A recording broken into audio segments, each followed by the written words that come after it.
फार वेळ मी तुमच्या समोर नाही, पण जितक्या वेळ मी तुमच्या समोर आहे तुम्हाला एक सेकंद सुद्धा तुमचा आयुष्यातला वाया गेल्यासारखा वाटणार नाही.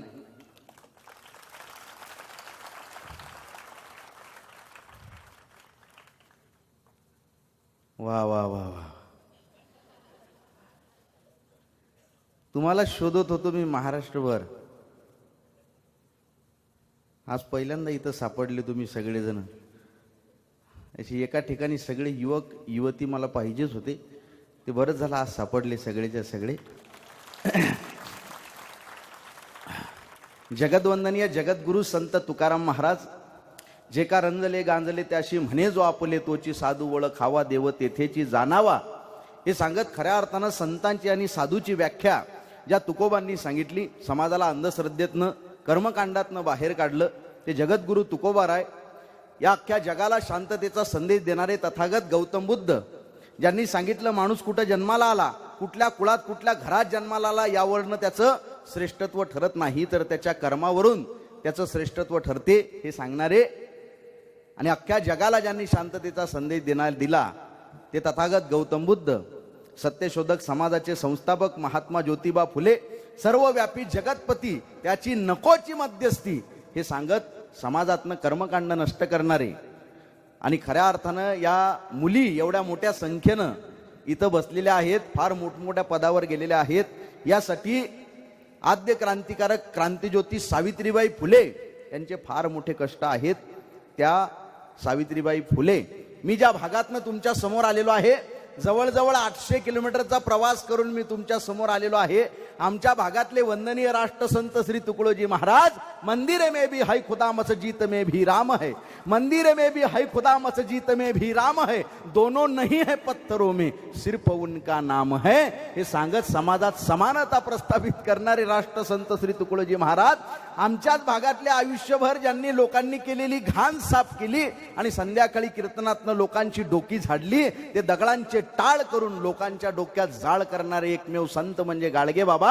मला या भूतलावर जन्माला घालणारे माझे मायबाप, त्या सीमेवर आपल्या रक्षणासाठी उभे असलेले सगळे सैनिक, राज्यघटनेचे शिल्पकार महामानव डॉक्टर बाबासाहेब आंबेडकर. रस्त्यानं चालताना एखादा पिवळा धातूचा तुकडा दिसला तर त्याचा आपण सोनं म्हणून स्वीकार करतो का?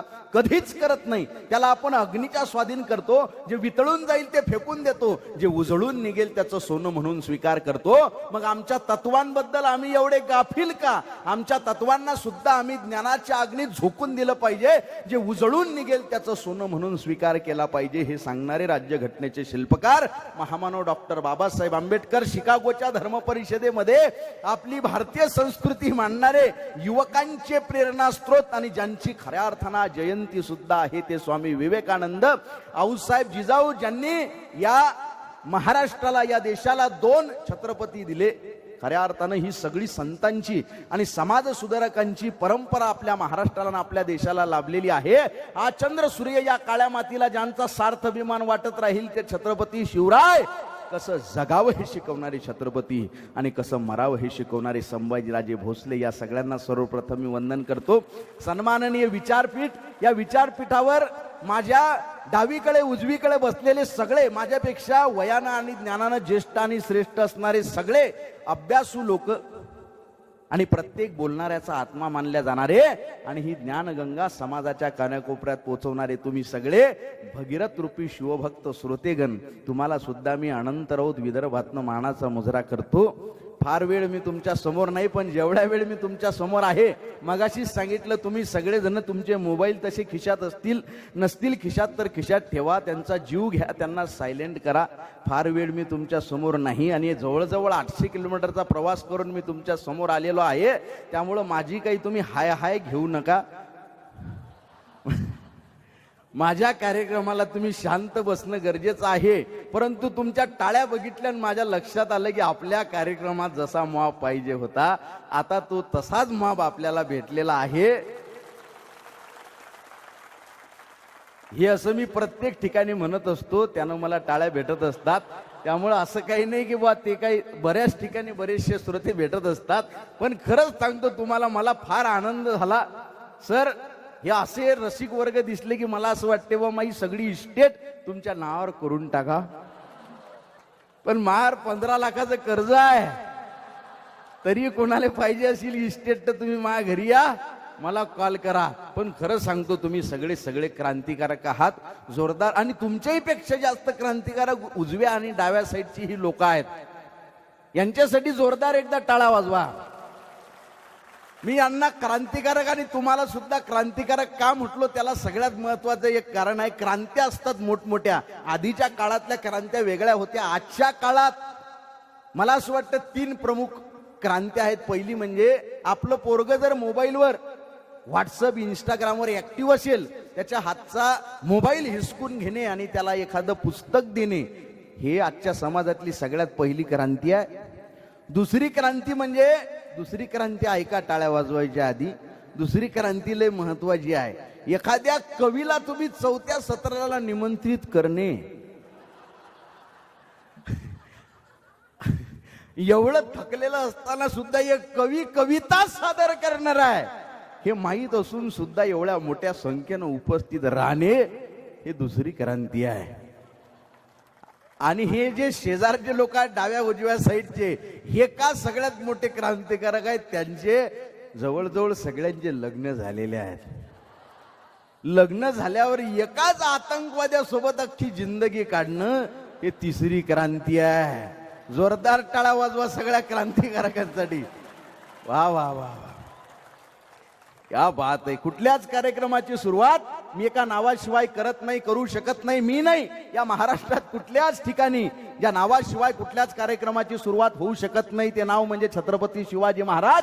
मला बरेच जण विचारतात, ज्या शिवाजी महाराजांवर तुम्ही बोलता, भाषण करता, व्याख्यान करता, ते शिवाजी महाराज म्हणजे कोण? मी त्याला 4च ओळीत सांगितलं, मित्रांनो, शिवाजी महाराज म्हणजे कोण? मी त्याला म्हटलो, 350 वर्षापूर्वी जिजाऊंच्या कुशीत जन्मलेलं निरागस बाळ म्हणजे शिवबा.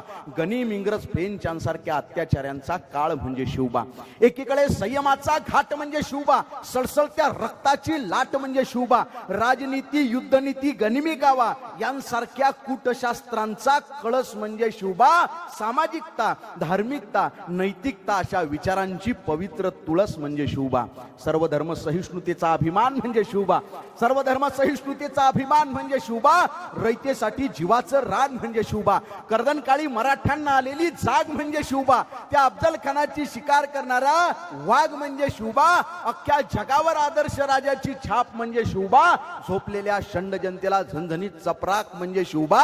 या महाराष्ट्रातलं माणुसकी मोजण्याचं माप म्हणजे शिवबा. तुमचा, माझा, या अख्ख्या महाराष्ट्राचा बाप म्हणजे शिवबा. तुमचा, माझा, या अख्ख्या महाराष्ट्राचा बाप म्हणजे शिवबा. या जगातल्या सगळ्या धर्मांचा एकत्रित सार म्हणजे शिवबा. आणि दुश्मनांच्या काळजातही पावित्र्याचं स्थान निर्माण करणारा किमयागार म्हणजे शिवबा. किमयागार म्हणजे शिवबा. जात धर्म सोडून दिली लढाया तलवार, माझ्या राजानं उघडलं. आहा, साऊंड वाले, वा वा, जोरदार टाळ्या वाजवा साऊंड वाल्यांसाठी. आहा, माझ्या राजानं उघडलं नवसमतेच दार, स्वाभिमान शिकवला, नीतिमत्ता शिकवली, राज तुमच्या मुळेच नवी पहाट उगवली, नवी पहाट उगवली. नाही देवाचा अवतार, नाही देवाचा अवतार, तरी देवाहून थोर, माझ्या राजानं उघडलं नवसमतेच दार. शेजारचा टाळ्या वाजवतो म्हणून टाळ्या वाजवू नका. आपल्या शेजारचा टाळ्या वाजवतोय का नाही वाजवत, स्वधर्मी बना, स्वतंत्र बना. हात आपले आहेत, आपण आपल्या टाळ्या वाजवल्या पाहिजे.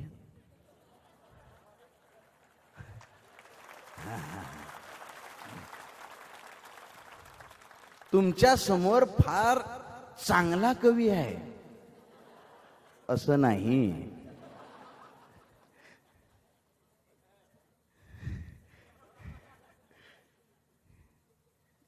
माझा ऍक्सिडेंट झाला 7-8 वर्षापूर्वी. मी सध्या धडधाकट दिसतो की नाही? कवी काय असते फक्त तुम्हाला 2 मिनिटात सांगतो. माझा ऍक्सिडेंट झाला 7-8 वर्ष आधी. तुम्हाला पुणे माहित आहे सगळ्यांना? पुण्याजवळ सासवड माहित आहे का? सासवड, इथं काळेवाडीचा घाट आहे. त्या काळेवाडीच्या घाटात माझा ऍक्सिडेंट झाला. कवी किती खतरनाक असते हे सांगतोय फक्त मी. बरं, ऍक्सिडेंट होण्यासाठी काही कारण फार मोठं नव्हतं.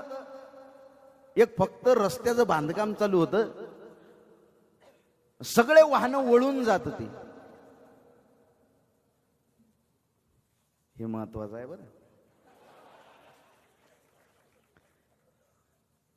वाहनं वळून जात होती. तिथं बोर्ड लागलेले होते बाकायदा, वाहने वळून घ्या, वाहने वळून घ्या. मी ते बोर्ड बघितलं, म्हटलं मी शिवरायांचा मावळा आहे, वळणार नाही. सरकीच घातली गाडी, बोर्डच वाकळा गेला.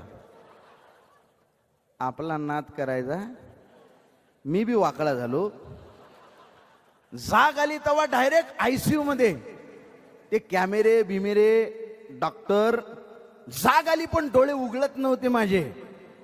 शिवलेलं होतं मला, अक्का हनुमान झालेला होता माझा.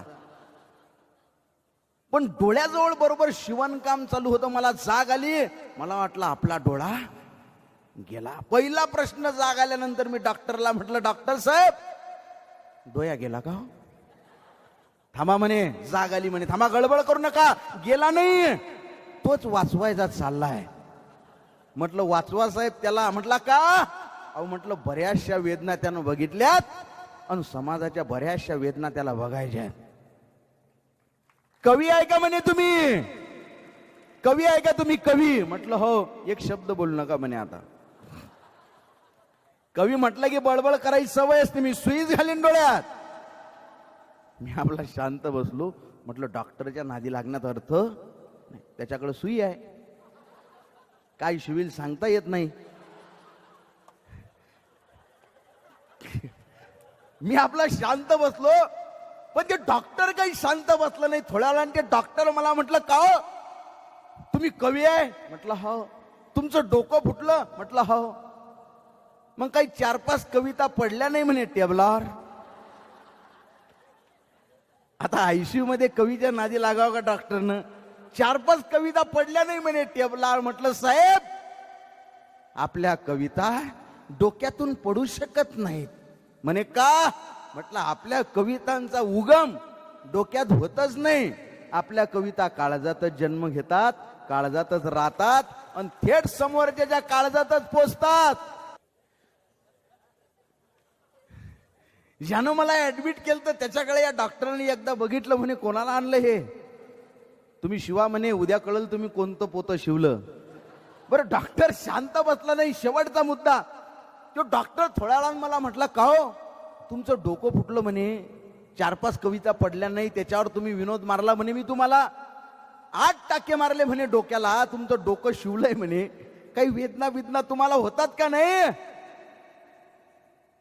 त्यावेळेस मी जे उत्तर दिलं, महाराष्ट्रात बरेचसे वक्ते ते उत्तर सांगत असतात.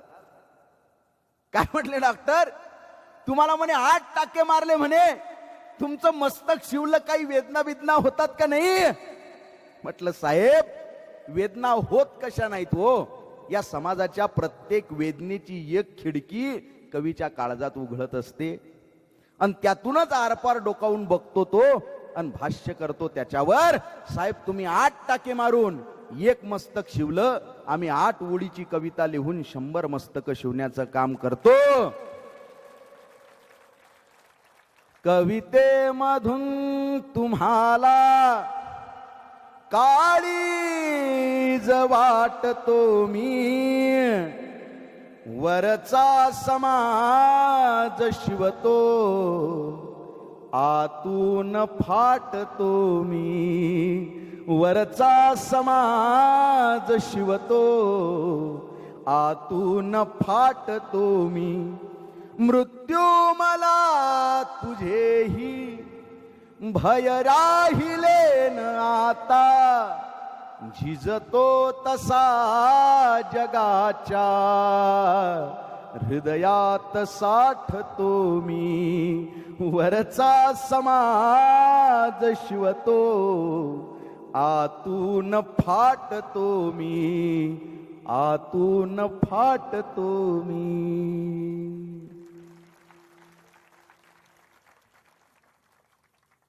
कसा आहे कवी?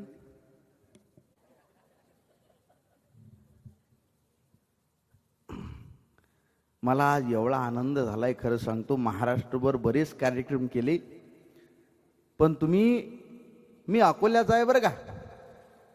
सगळ्यांचं लक्ष आहे ना इकडे? सगळ्यांचं लक्ष आहे का? इकडेच लक्ष ठेवा बरं. मी कधी कोणाला उठवील सांगता येत. अकोला विदर्भ शेतकरी आत्महत्यांसाठी प्रसिद्ध आहे आमचा विदर्भ. अकोला जिल्ह्यातल्या बाळापूर तालुक्यातल्या वेळा गाव मधल्या एका खेड्यातल्या पोस्टमनच्या पोराला तुम्ही इथं बोलावलेला आहे. माझे वडील पोस्टमन, पत्र वाटायचे दिवसभर. घरी आल्यानंतर त्यांची सेवा करत असताना त्यांच्या टाचांजवळ ज्यावेळेस माझा हात जायचा, त्यांना होणाऱ्या वेदना आजही माझ्या लक्षात आहेत. त्यामुळे महाराष्ट्रभर फिरत असताना माझा पाय कधी चुकीच्या दिशेनं गेला नाही, कारण माझा बाप, माझी आई मला आठवत राहते. माझ्या कवितेचा मी कायम सांगत असतो, माझ्या कविता महाराष्ट्रभर व्हायरल झाल्या, परंतु माझ्या कवितेचा कुणीच मोठा समीक्षक नाही. माझ्या कवितेचा सगळ्यात पहिला आणि माझा आवडता समीक्षक माझी आई आहे. माझ्या आईला मी कविता ऐकवतो, तिला आवडल्या तो महाराष्ट्रभर रिलीज करतो. जेवढ्या कविता महाराष्ट्रात व्हायरल झालेल्या आहेत, सगळ्या कवितांना ग्रीन सिग्नल दिलेला आहे माझ्या आईनं, आणि त्या महाराष्ट्रात व्हायरल झालेल्या आहेत.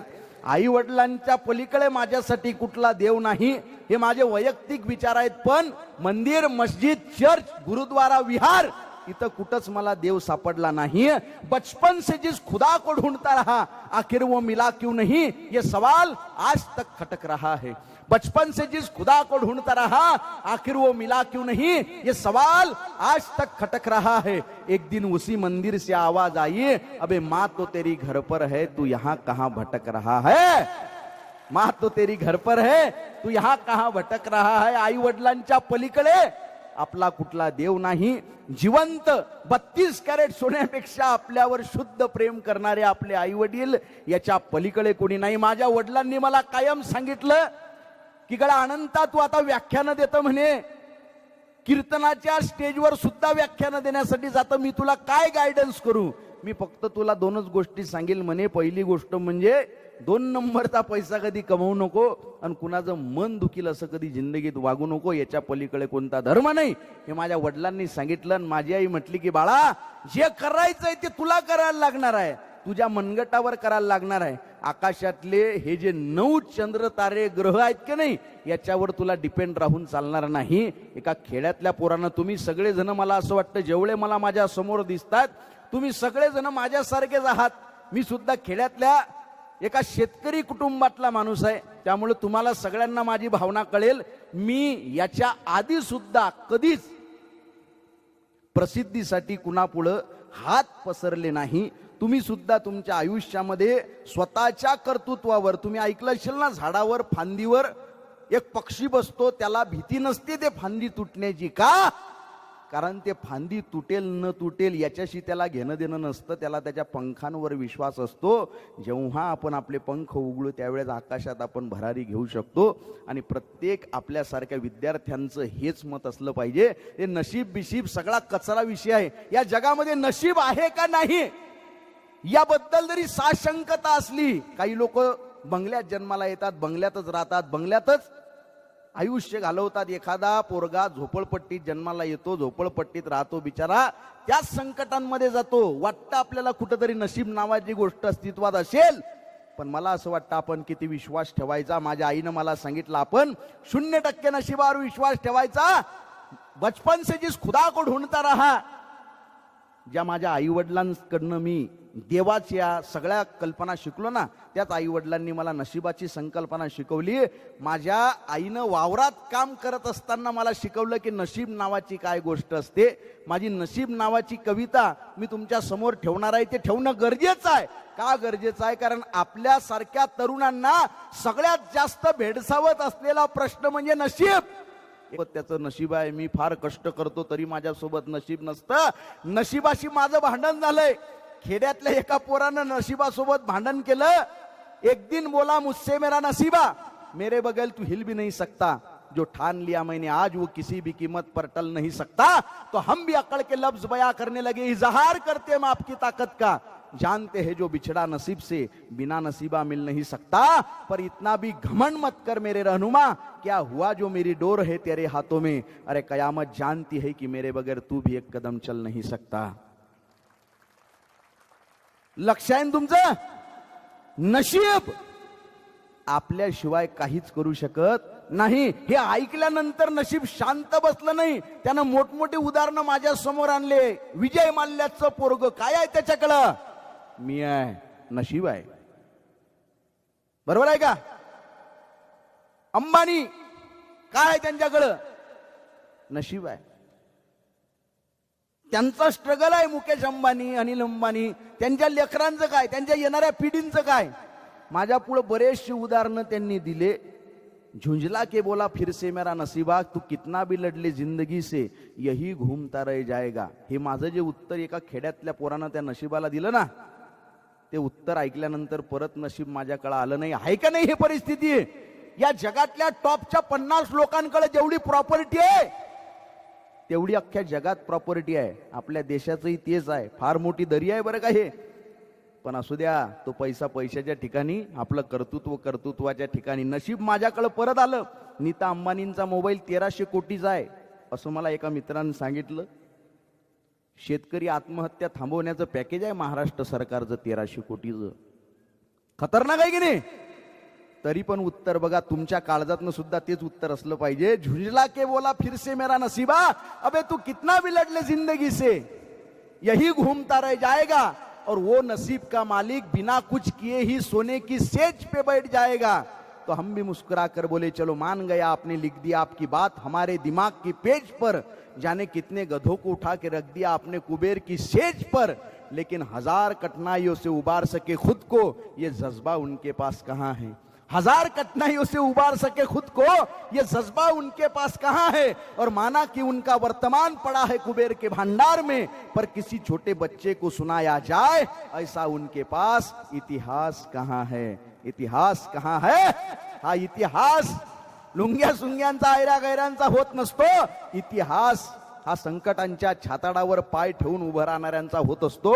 आयुष्यामध्ये ज्यांच्या ज्यांच्या आयुष्यात, मला हे सगळे विद्यार्थी तुम्ही बघता, मला माहित आहे तुमच्यासाठी कुठल्या कविता घ्यायच्यात, परंतु माझ्या आतड्यांपासनची एक तळमळ आहे. कारण मी तुमच्यातनं पुढे आलेलो आहे. बऱ्याचशा विद्यार्थ्यांच्या घरी त्यांची आई आजारी आहे, वडील आजारी आहेत, कुणीतरी आजारी आहे, कुणाला शिक्षणासाठी पैसा नाही, कुणाच्या तरी शेजारची आजारी आहेत, कुणाच्या तरी आयुष्यात काहीतरी संकट आहेत. पण सगळेजण 2 मिनिटं फक्त माझ्याकडे लक्ष देणं गरजेचं आहे.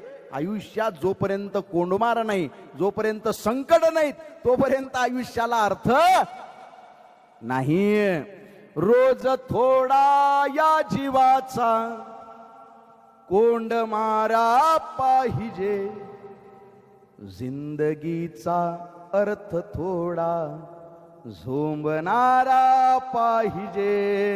जिंदगीचा अर्थ थोडा झोंबणारा पाहिजे.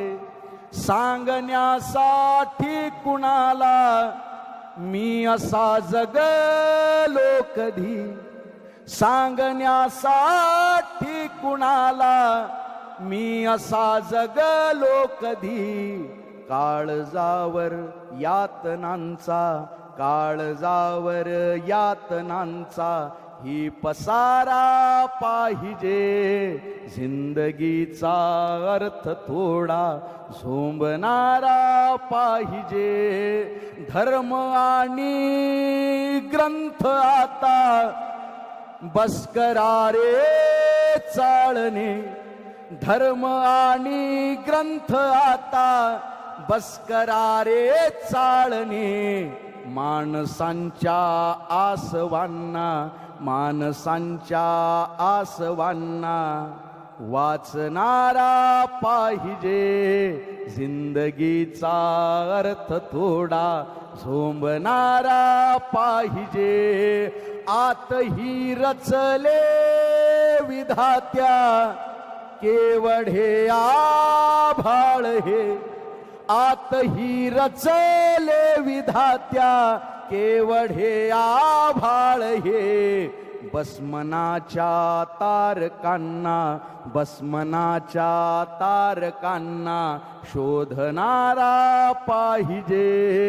जिंदगीचा अर्थ थोडा झोंबणारा पाहिजे, रोज त्याला भेटण्याचे वेद नाही टाळते, संकटाशी तो जरासा भांडणारा पाहिजे, जिंदगीचा अर्थ थोडा झोंबणारा पाहिजे, मग कुठे होते गुलाबी शेवट जिंदगानी पाखरा, मग कुठे होते गुलाबी जिंदगानी पाखरा, वेदने मधुनी सुखाला, वेदने मधुनी सुखाला वेचणारा पाहिजे, जिंदगीचा अर्थ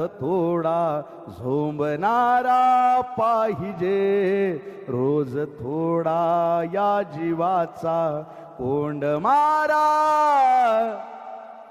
पाहिजे.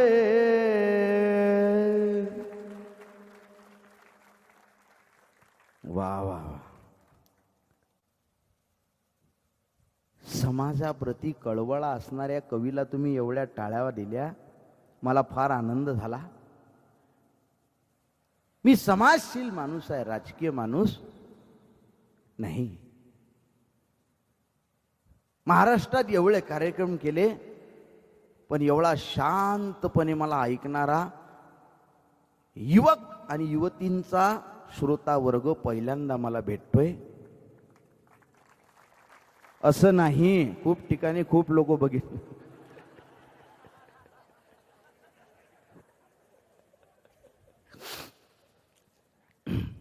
नाही, पण यंग जनरेशन म्हणजे हीच आहे हो.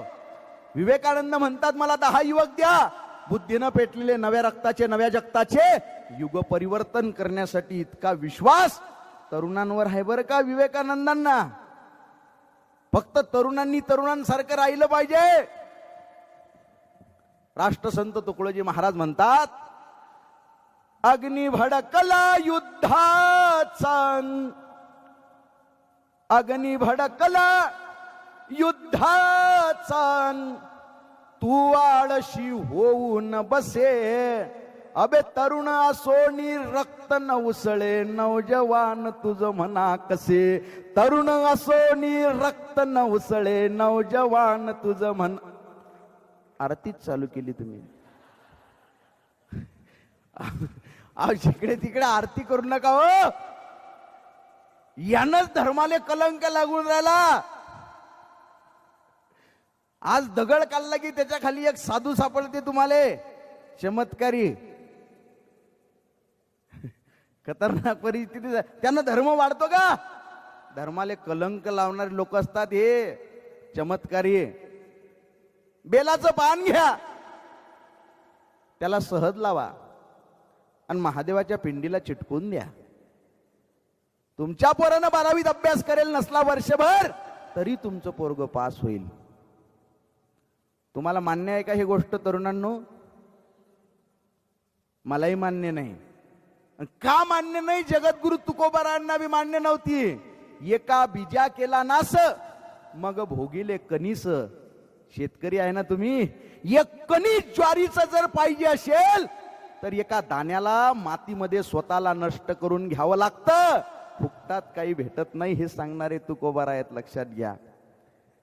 शेंदूर पासला दगडाला देव केले तयासी, नवसे कन्ये पुत्र होती, कन्ये का करणे लागे पती. नवसानं पोरोबाळ झाली असती तर नवऱ्याची गरज काय असती, हा विचारणारे जगद्गुरु तुकोबाराय आहेत बरं का. साधे आहेत का तुकोबाराय. पण आमचं दुर्दैव असं आहे, आम्ही तुकाराम विसरलो आणि आसारामच्या नादी लागलो. जेलमध्ये आहेत ते आता, आणि तरी बी त्या जेलच्या बाहेर काही लोक दर्शन करायला, आम्हाला आमच्या गुरुचं दर्शन घेऊ द्या. अरे बाबा, पॉक्सोचा ऍक्ट आहे त्याच्यावर. चुकीचं बोलतोय का सर. तुम्ही सगळे अभ्यासू लोक आहात, मी खूप लहान माणूस आहे बरं का, माझं वाचन ज्ञान सुद्धा माझं, पण मी हे जे संतांनी सांगितलंय त्याचे पुरावे सांगतो. तुकोबांनी सांगितलं, ऐसे कैसे झाले बोंधू, कर्म करुणी म्हणती साधू, अंगी लावून या राख डोळे झाकून करती पाप दावणी, बैराग्याची कळा भोगती विषयांचा सोहळा, तुका म्हणे मैंद्य नाही त्यापाशी गोविंद. त्यांच्याकडे तुम्हाला गोविंद भेटणार नाही. मी बोललो का, तुकोबाराय बोलले त्या काळात. नाही तर खतरनाक मध्ये ते सत्यसाई नावाचा एक बाबा आलेला होता, माहित आहे का तुम्हाला. इंटरनॅशनल फॅन त्यांचे, अमिताभ बच्चन, सचिन तेंडुलकर. अमिताभ बच्चन दर्शनाला गेले, हवेतनं हात फिरवला, सोन्याची चैनच काढली. सचिन तेंडुलकर गेले, हवेतनं हात फिरवला, सोन्याची अंगठी काढली. मग एक शेतकरी दर्शनाला गेला, बाबानं हवेतनं हात फिरवला, अंगारा काढला. अंगाऱ्याची गरज आहे का. पसारा आहे सगळा हा. खरे संत गाडगे बाबा सगळी संपत्ती धर्मशाळा बांधण्यामध्ये घालवली, लोकांच्या सेवेत घालवली. धर्मशाळा सुद्धा बाबासाहेबांच्या नावावर करून टाकल्या. स्वतःच्या मुलीला धर्मशाळेतल्या एका खोलीत जागा दिली म्हणून तातडीनं तिथं गेले.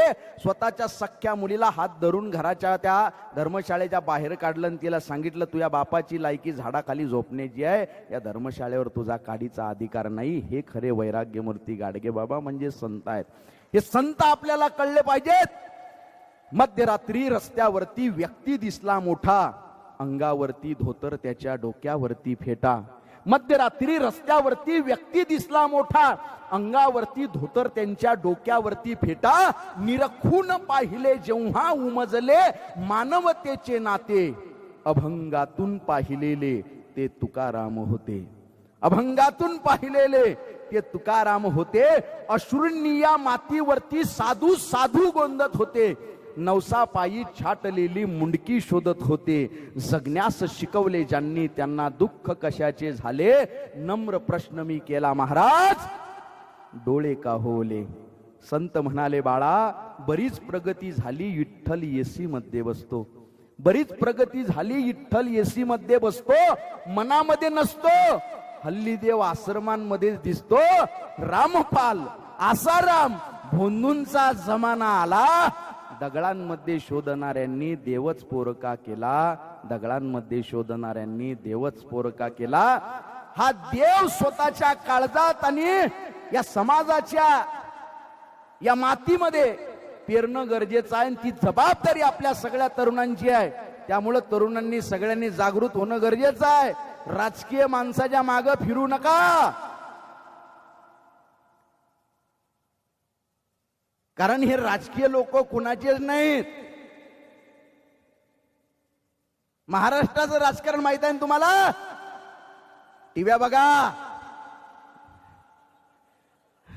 वा वा वा, काही सांगायची गरज नाही. राजकारण म्हटलं की हसले, म्हणजे किती हास्यास्पद राजकारण झालेलं आहे बघा. एकाचं खेटर एकाच्या पायात नाही.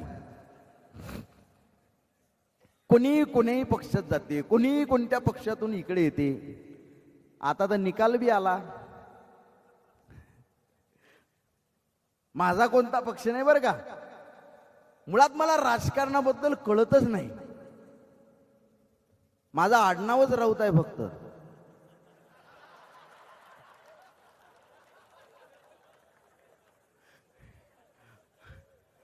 आणि आता तर या आडनावाची लयच पोची झालेली आहे. त्याच्यामुळं माझा राजकारण, पहिल्यांदा मला वाटायचं देशमुख सर किंवा मला राजकारण कळत नाही. मग मी अभ्यास केला, जरा न्यूज बघितल्या, पेपर वाचले. मग मला असं वाटलं मला राजकारणातला आता थोडंफार कळायला लागलेला आहे. पण या 2-3 वर्षात असे काही निर्णय झाले महाराष्ट्रात माझा कॉन्फिडन्सच गेला. म्हटलं हे राजकारण आपलं काम नाही. तुमचाही कॉन्फिडन्स गेलेला आहे की नाही? तुम्हालाही माहित आहे राजकारण कोणाचंच नाही. एका नेत्याला तर त्याचं पोरग विचारते, बाबा मला राजकारणात यायचंय. आई म्हणे लोकांना फसवता येते का तुला? फसवेगिरी रक्तात नाही तोपर्यंत राजकारणात येता येत नाही. हे पोरग म्हणे बाबा मी तुमचाच पोरगा हो ना. ते आली असेल ना रक्तात. ऐ म्हणे शांतपणा करू नको, तुला राजकारणात येता येणार नाही. नाही म्हटलं मला राजकारण शिकायचंय म्हणजे शिकायचंय. चाल म्हणे तुला राजकारण शिकवतो. चाल म्हणे तुला राजकारण शिकवतो. त्याला शेतात नेतो, म्हणता आंब्या झाडावर चढ. ते चढतय. आता म्हटलं वरने उडी मार. पडल ना म्हणे मी, लागल ना मले. काळजी करू नको म्हणे, मी खाली उभा राहतो आणि तुले पकडतो. पकडसाल ना म्हणे बाबा. अबे म्हणे विश्वास ठेव मायावर, मी बाप आहो तुवा. ते पोरगो वरनं उडी मारतय. ह्यो नेता पक्षप्रमुख झाडा खालून बाजूला सरकतो. ते आदळतं डुंगणावर. रडता रडता म्हणते बाबा अहो तुम्ही विश्वासघात केला, मला पकडलं नाही. अबे म्हणे राजकारणातला हा पहिला धडा आहे ना. राजकारणात स्वतःच्या बापावरही विश्वास ठेवायचा नाही. हे सगळं मी ज्यांच्याबद्दल बोलतोय ती सगळी लोक आपल्या या पेंडॉलच्या बाहेर आहेत.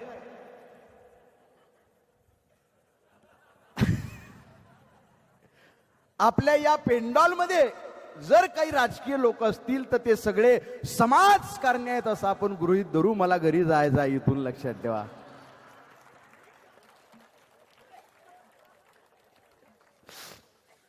खतरनाक आहे ती. एका बाईनं तर उखाणा दिला याच्यावर. राजकारण सगळे अपडेट. मागची बरं तुम्ही गॅलरीत आहे का? लक्ष ठेवा, भारताची परिस्थिती चालू आहे, महाराष्ट्राची. टीव्ही बघता ना. एका बाईनं उखाणा लिहिला या महाराष्ट्राच्या राजकारणावर. हे म्हणे फक्त माझे पती नाही, हे माझ्या काळजाचे ठोके आहे. हे म्हणे फक्त माझे ठोके म्हटलेले नाही आम्ही.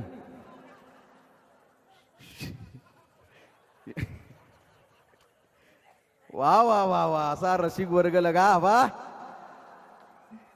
एवढा अनुभवी रसिक वर्ग मी पहिल्यांदा बघतोय. असं नाही, खूप ठिकाणी. हे फक्त माझे पती नाही, हे माझ्या काळजाचे ठोके आहे. पण मी त्याला शोधते ज्याची चळवळी मागे डोके आहे. मी त्याला शोधते ज्याची चळवळी मागे डोके आहे.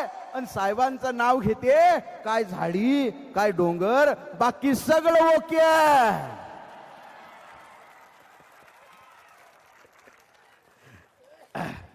मला राजकारणातलं काही कळत असंच आहे. मला राजकारणातलं काही कळत. फार सामान्य माणूस आहे मी.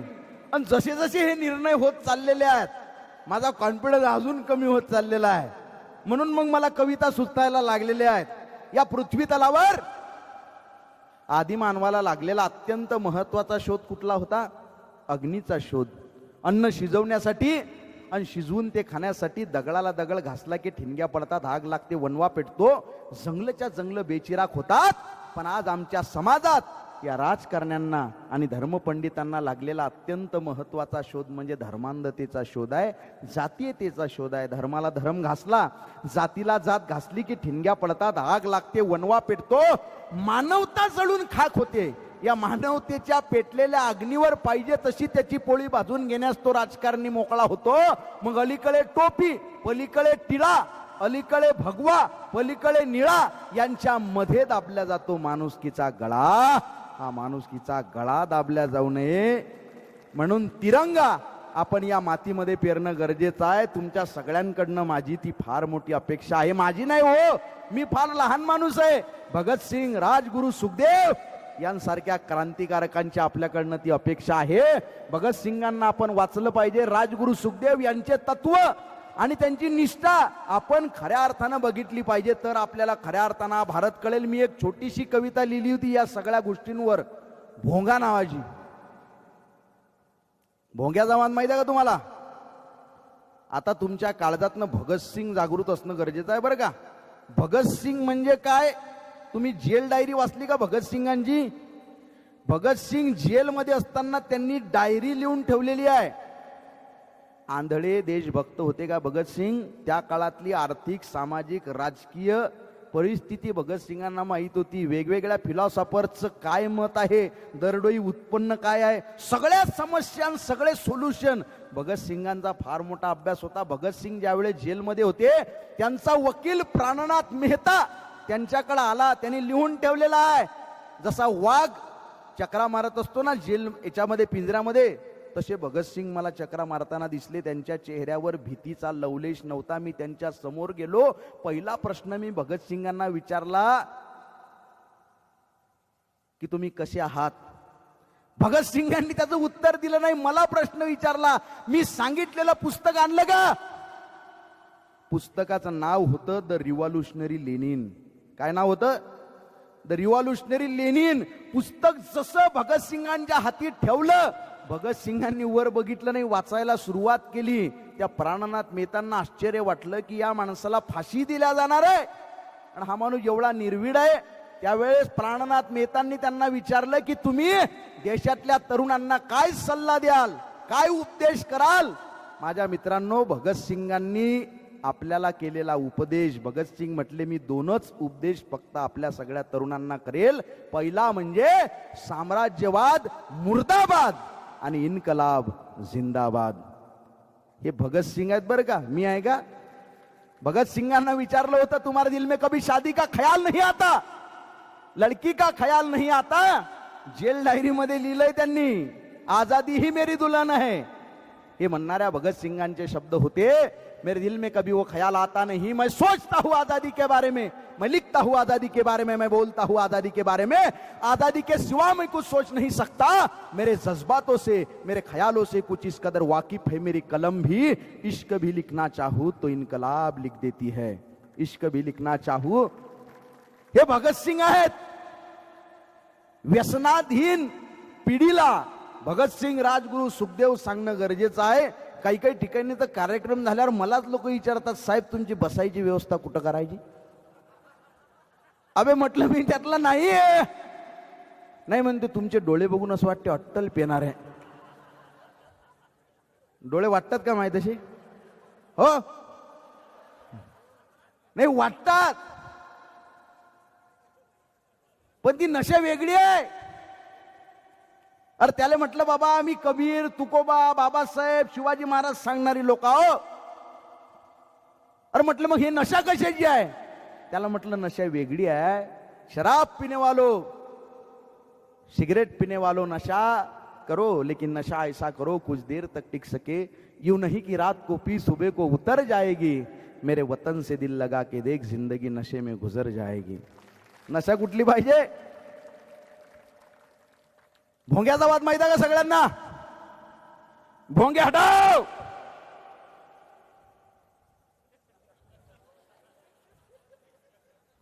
कोणा हटवायचे? जागृत आहे सगळे, आपणच हटवायचे. सगळी कामं सोडायची. इथून प्रतिष्ठानमधनं बाहेर पडले की पहिले भोंगेच हटवायचे. बर स्टेटमेंट झालं, अलीकडचे पलीकडचे सगळे नेते त्याच्यावर स्टेटमेंट करायला लागले प्रसिद्धीसाठी. हे सगळेच्या सगळे नेते प्रसिद्धीसाठी हापापलेलेच असतात असं नाही. काही लोक चांगले असतात. माझं वाक्य पूर्ण होऊ देत जा.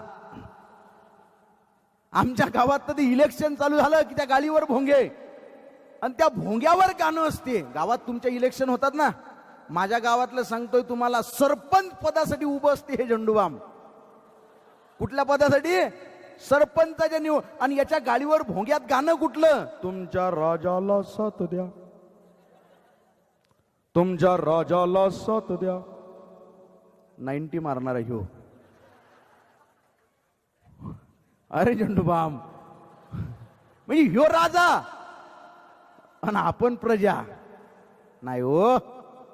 और नेता म्हणजे रयतेचा सेवक असतो ना, साधी व्याख्या आहे का नाही नेत्याची. जो मार्ग दाखवतो तो नेता, जो लीड करतो तो नेता, जो रिस्क घेतो तो नेता. विवेकानंद काय म्हणतात, be bold, be strong and take whole responsibilities on your own shoulder. Babasaheb काय म्हणतात, be initiative achieve the goal. जो अग्रभागी राहतो तो नेता. तुमच्या राजाला 7 द्या, दारू प्याला 50 द्या. हे आहेत का नेते? और राजा एकच, छत्रपती शिवाजी महाराज, बाकी प्रजा. सलाम आहे तुम्हाला सगळ्यांना. भोंगा वाजलाय, भोंगा वाजलाय, भोंगा वाजलाय, वाजलाय वाजलाय. नेता गाजलाय, नेता गाजलाय, नेता गाजलाय, गाजलाय गाजलाय. भोंगा वाजलाय, भोंगा वाजलाय. माहित आहे ना भोंग्याचा वाद? माहित आहे का नाही? हो म्हणा ना. या पा माझी हाय बद्दुआ घेऊ नका तुम्ही. मी परत परत सांगतो तुम्हाला, कवीची बद्दुआ लय खतरनाक लागत असते. आधीच तुमचे लग्न झालेले नाहीत आणि अवघड काम झालेलं आहे. मुलींचा काळ आलेला आहे. चांगली नोकरी, पोराकडे शेती पाहिजे. पोरीला येत काहीच नाही शेतीतलं, पण पाहिजे. टाळी वाजवू नका. तुम्हाला आनंद झालाय मला माहित आहे.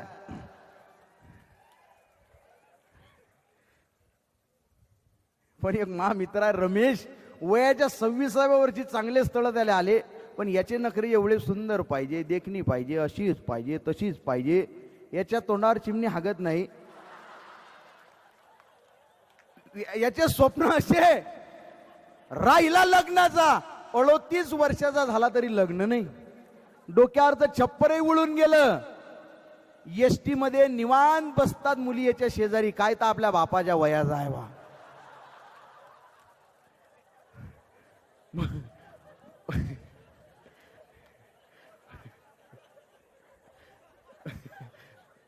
मग पोरगी बघायला गेला, पोरीच्या बापानं पसंत केलं, पोरीनं पसंत केलं, पण पोरीची आई आली पोहे घेऊन. आणि जसं रमेशला पाहिलं, चक्कर येऊन पडली. ते तिला किचन मध्ये नेलं, पाणी टाकलं तिच्या तोंडावर. अरे काय झालं? अरे काय झालं काय? अव माय, यो तो माझ्या टाईम आले, मलाही पाहायला आलता.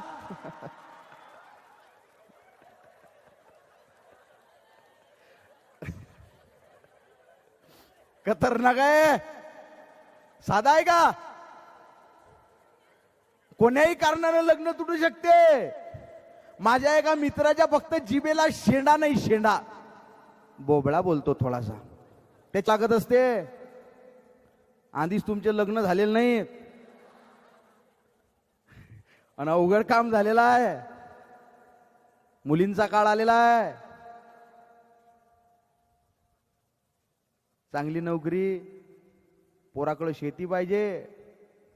पोरीला येत काहीच नाही शेतीतलं, पण पाहिजे. टाळी वाजवू नका. तुम्हाला आनंद झालाय मला माहित आहे.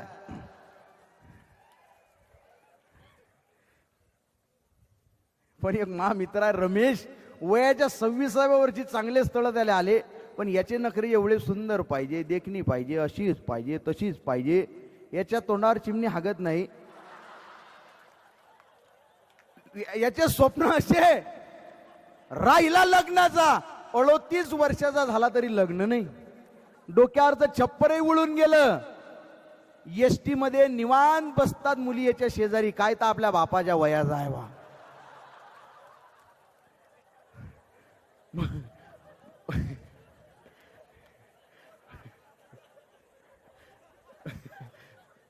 मग पोरगी बघायला गेला, पोरीच्या बापानं पसंत केलं, पोरीनं पसंत केलं, पण पोरीची आई आली पोहे घेऊन. आणि जसं रमेशला पाहिलं, चक्कर येऊन पडली. ते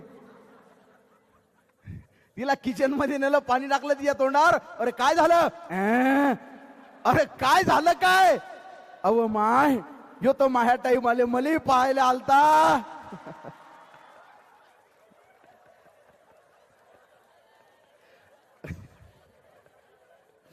खतरनाक आहे. साधा आहे का? कोण्याही कारणानं लग्न तुटू शकते. माझ्या एका मित्राच्या फक्त जिभेला शेंडा नाही, शेंडा. बोबळा बोलतो थोडासा. त्याची पोरगी पाहायला गेलो, पोरीचा बाप म्हणे काय नाव आहे पोराचं? म्हटलं 1 मिनिट. गणेश शांताराम काळे नाव आहे पोराचं. बरं बरं बरं, पोरगं काही शिकलेलं बिकलेलं आहे का नाही? माझ्या आधी हेच बोंबलं, दियत झालंय माझं, शिक्षत आहे मी, शिक्षत. बोबळा आहे बाबा. हे नुका आमच्या पोरीला लग्नच नाही 7-8 वर्ष. हे लॉकडाऊन झाल्यावर मला म्हटलं अनंत भाऊ एखादं स्थळ पा. म्हटलं तू बोबळा आहेस आणि तिकडे मध्येच बोलतं. म्हटलं तू पचक्कन नाही. म्हणे मी आता तुम्ही इंट्रोडक्शन करून द्या म्हणे, मी एक शब्द बोलणार नाही. म्हटलं बोलला तर हानत हानत घरी आणीन. नाही म्हणे मी बोलणार नाही. गेलो व पोरगी बघायला. पोरीचा बाप म्हणे काय नाव आहे पोराचं? म्हटलं 1 मिनिट. गणेश शांताराम काळे नाव आहे पोराचं. बरं बरं बरं बरं बरं, पोरगा काही शिकलेला बिकलेला आहे का नाही? म्हटलं हानीन. डीएड झालंय पोराचं, शिक्षक आहे पोरगा. वा वा वा वा, पसंत आहे म्हणे आम्हाला, तरणा बाण पोरगा आहे. त्याला काय माहित आहे बोबळा आहे. पसंत आहे म्हणे. पसंती झाली. मला वाटलं जमलं बा. समाजसेवेचं एक आपण काम केलं नाही हो. ती नवरी मुलगी आली चहा घेऊन. चहा होता गरम, मला दिला आणि त्यालाही दिला. मी आपला हळूहळू घेतला.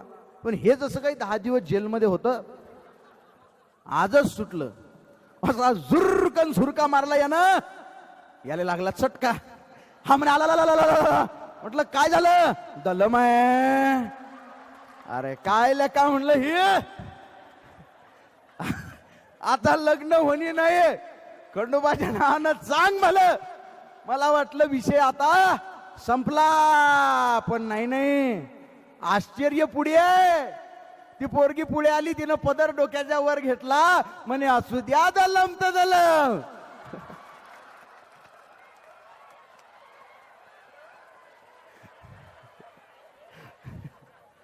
फुतून फुतून पिऊन ताता जमलं. म्हटलं बा आता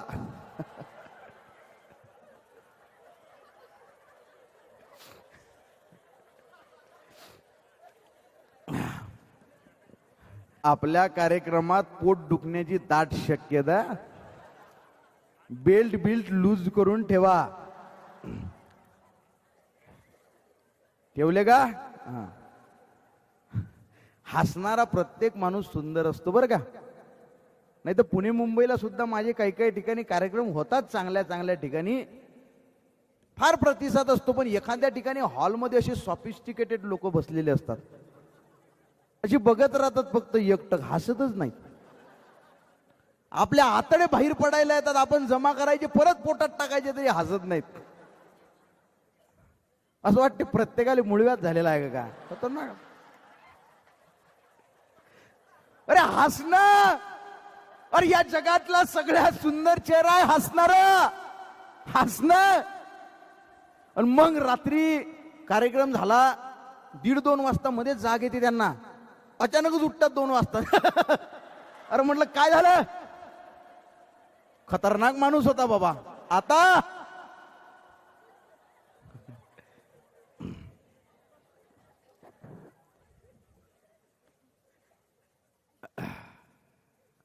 वा वा वा. भोंग आवाजलाय, भोंग आवाजलाय, भोंग आवाजलाय, वाजलाय. आवाज वाढवा द्या, आवाज वाढवून. हा जमलं. तुमचं लग्न झालंय ना? असं भोंग आवाजलाय. ही कविता तुम्ही काळजाचे कान करून ऐका. सध्या ट्रेंडिंगला आहे कविता. ही कविता पहिले 2च कळवे व्हायरल केले होते लोकांनी. वादग्रस्त झाली ही कविता 2 कळव्यामुळं. एकाच धर्मावर टीका करणारी झाली होती, कारण ते न्यूज रिपोर्टर खतरनाक असतात. 2च कळवे व्हायरल केले त्यांनी, बाकीचे कळवे घेतलेच ना. मी प्रत्येक धर्मावर एक कळवं घेतलेलं आहे. माझं असं मानणं आहे की कुठल्या एका धर्मावर टीका करणं म्हणजे पाखंड आहे, बरोबर आहे. कुठल्या एका पक्षाची बाजू घेणं म्हणजे पाखंड आहे. मी काही कुठल्या एका पक्षाचा नाही, हे तुम्हाला प्रामुख्यानं सांगतो. बीजेपी, काँग्रेस, राष्ट्रवादी, अलीकडची पलीकडची, शिवसेना अलीकडची, ते पहिले गावाची नाव होती बुजुर्ग खुर्द, आता ती पक्षांची झाली.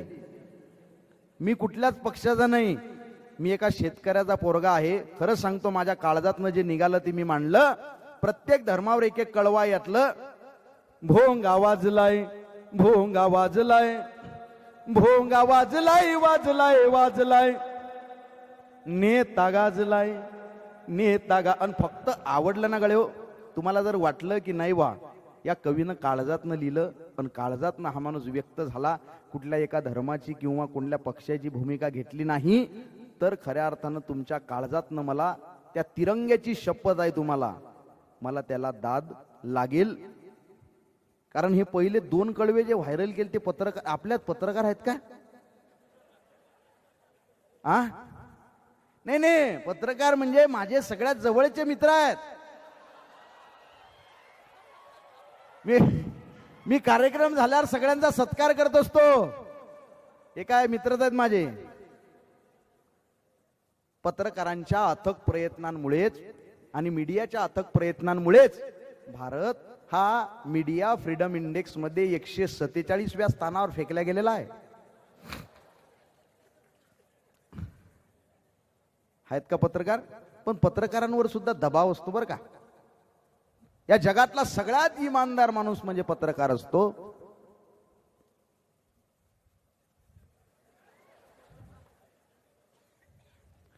लोकशाहीचा आधार मी खरा पत्रकार, लोकशाहीचा आधार मी खरा पत्रकार, निर्भीडपणे आता उभ्या जगास सांगर, सत्य मांडर गळ्या तू सत्य मांडर, सत्य मांडर गड्या तू सत्य मांडर. हे सत्य मांडणं गरजेचं आहे की नाही? भोंगा वाजलाय, भोंगा वाजलाय, भोंगा वाजलाय, वाजलाय वाजलाय, नेता गाजलाय, नेता गाजलाय, नेता गाजलाय, गाजलाय गाजलाय, पोटा पाण्याची सोडू न काम म्हणा, जय जय जय श्रीराम, जय श्रीराम. थांब, काय झालं? जय श्रीराम. थांब ना, काय झालं? काय काय करतो तू? सुशिक्षित बेरोजगार आहे मी. बाप काय करतो? बिगारी काम करतो. अरे मग का करिअर करणं? राजकीय लोकांच्या नादी लागतो का तू? करिअर करणं. जय श्रीराम. थांब ना, काय झालं? माझी श्रद्धा आहे. अबे म्हटलं मग माझी बी श्रद्धा आहे ना. आम्ही गावात राम राम करतो लहानपणापासून, करतो की नाही राम राम? पण राम राम वेगळा आहे, जय श्रीराम वेगळा आहे. मर्यादा पुरुषोत्तम श्रीराम बदललं की नाही? पोटा पाण्याची सोडू न काम. आणि पुराव्या अभावी बोलत नसतो बरं मी. तुम्ही सगळे उद्याच्या येणाऱ्या महाराष्ट्र आणि देशाचे भविष्यात म्हणून तुम्हाला सांगणं गरजेचं आहे. तुमचा अर्धाच मिनिट घेतो फक्त. धर्म चुकीचा कुठला नसतो, पण आपल्याला कळलंय का हे लय महत्वाचं आहे. हिंदुइझम चुकीचा आहे का? हिंदुइझम चुकीचा आहे का? नाही. हिंदू नावाचा शब्द ग्रंथांमध्ये अस्तित्वात नाही, हा वाद तुम्ही ऐकला असेल, बरोबर आहे? मग हिंदुइझम चुकीचा आहे का? हिंदू हा प्रदेशवाचक शब्द आहे. परंतु जे वेदांचं तत्वज्ञान आहे ना, वेदांना प्रमाण मानणारे ते दर्शनशास्त्र आहेत, त्यांना आस्तिकवादी दर्शनशास्त्र म्हणतात. जे वेदांना प्रमाण मानत नाहीत त्यांना नास्तिकवादी दर्शनशास्त्र म्हणतात. नास्तिकवादी दर्शनशास्त्रामध्ये 3 आहेत, बुद्धिझम, जैनिझम आणि चार्वाक. जे वेदांना प्रमाण मानत नाहीत. आणि जे वेदांना प्रमाण मानतात त्याच्यामध्ये आस्तिकवादी 6, त्याच्यातले 5 लयाच गेले. एक ब्रँड जी शंकराचार्यांपासून पुढे आलेली आहे ती आजची धार्मिक ब्रँच आहे ती चुकीची आहे का? शंकराचार्यांनी अद्वैताचा सिद्धांत मांडलेला आहे, म्हणजे तू मी भेद नाही. एकम सतबहु विप्रा वेदांती मार्ग भिन्न आहेत तरी सत्य एकच आहे हे शंकराचार्यांनी सांगितलं. म्हणजे त्यांनी धर्मद्वेष वर्णव्यवस्था नाकारली. याला पुरावा काय? विवेकानंदांनी शिकागोच्या धर्म परिषदेमध्ये आणि जिंदगीभर तत्वज्ञान कुठलं सांगितलं? वेदांचं. आणि विवेकानंदांनी मरताना एक वाक्य जगाला दिलं, जगात पापही नाही, जगात पुण्यही नाही, जगात आहे फक्त अज्ञान, आणि अद्वैताच्या अभ्यासाने या अज्ञानाचा ऱ्हास होतो. आली का लिंक बरोबर? राष्ट्रसंत तुकडोजी महाराजांनी हिंदू धर्माची व्याख्या केली. हिंदुत्व नहीं है वेशभूषा, ना रंग है, ना जात है, ना पंथ है, ना पक्ष है, ना और कोई बात है. यह सत्य है, निज तत्व है, स्वयं प्रकाशी नित्य है, जिस पर खड़ा यह विश्व है, वही सच्चा हिंदुत्व है. हे हिंदुत्व कळलं पाहिजे बरं. पोटा पाण्याची सोडून काम म्हणा जय जय जय श्रीराम. घरी सीतेला उपवास, माय बापाले वनवास.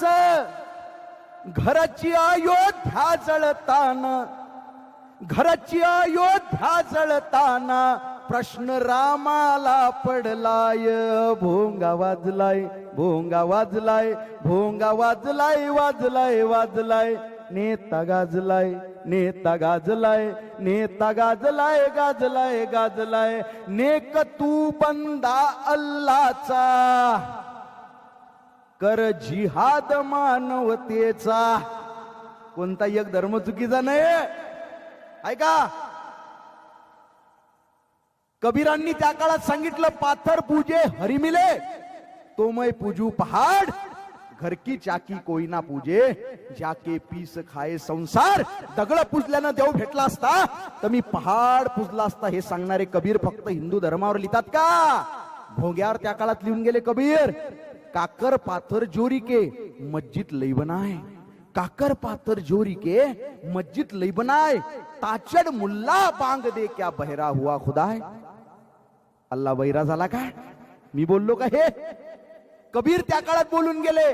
त्यामुळे सगळेच धर्म चुकीचे आहेत, पण प्रत्येक धर्मात काहीतरी घेण्यासारखं आहे.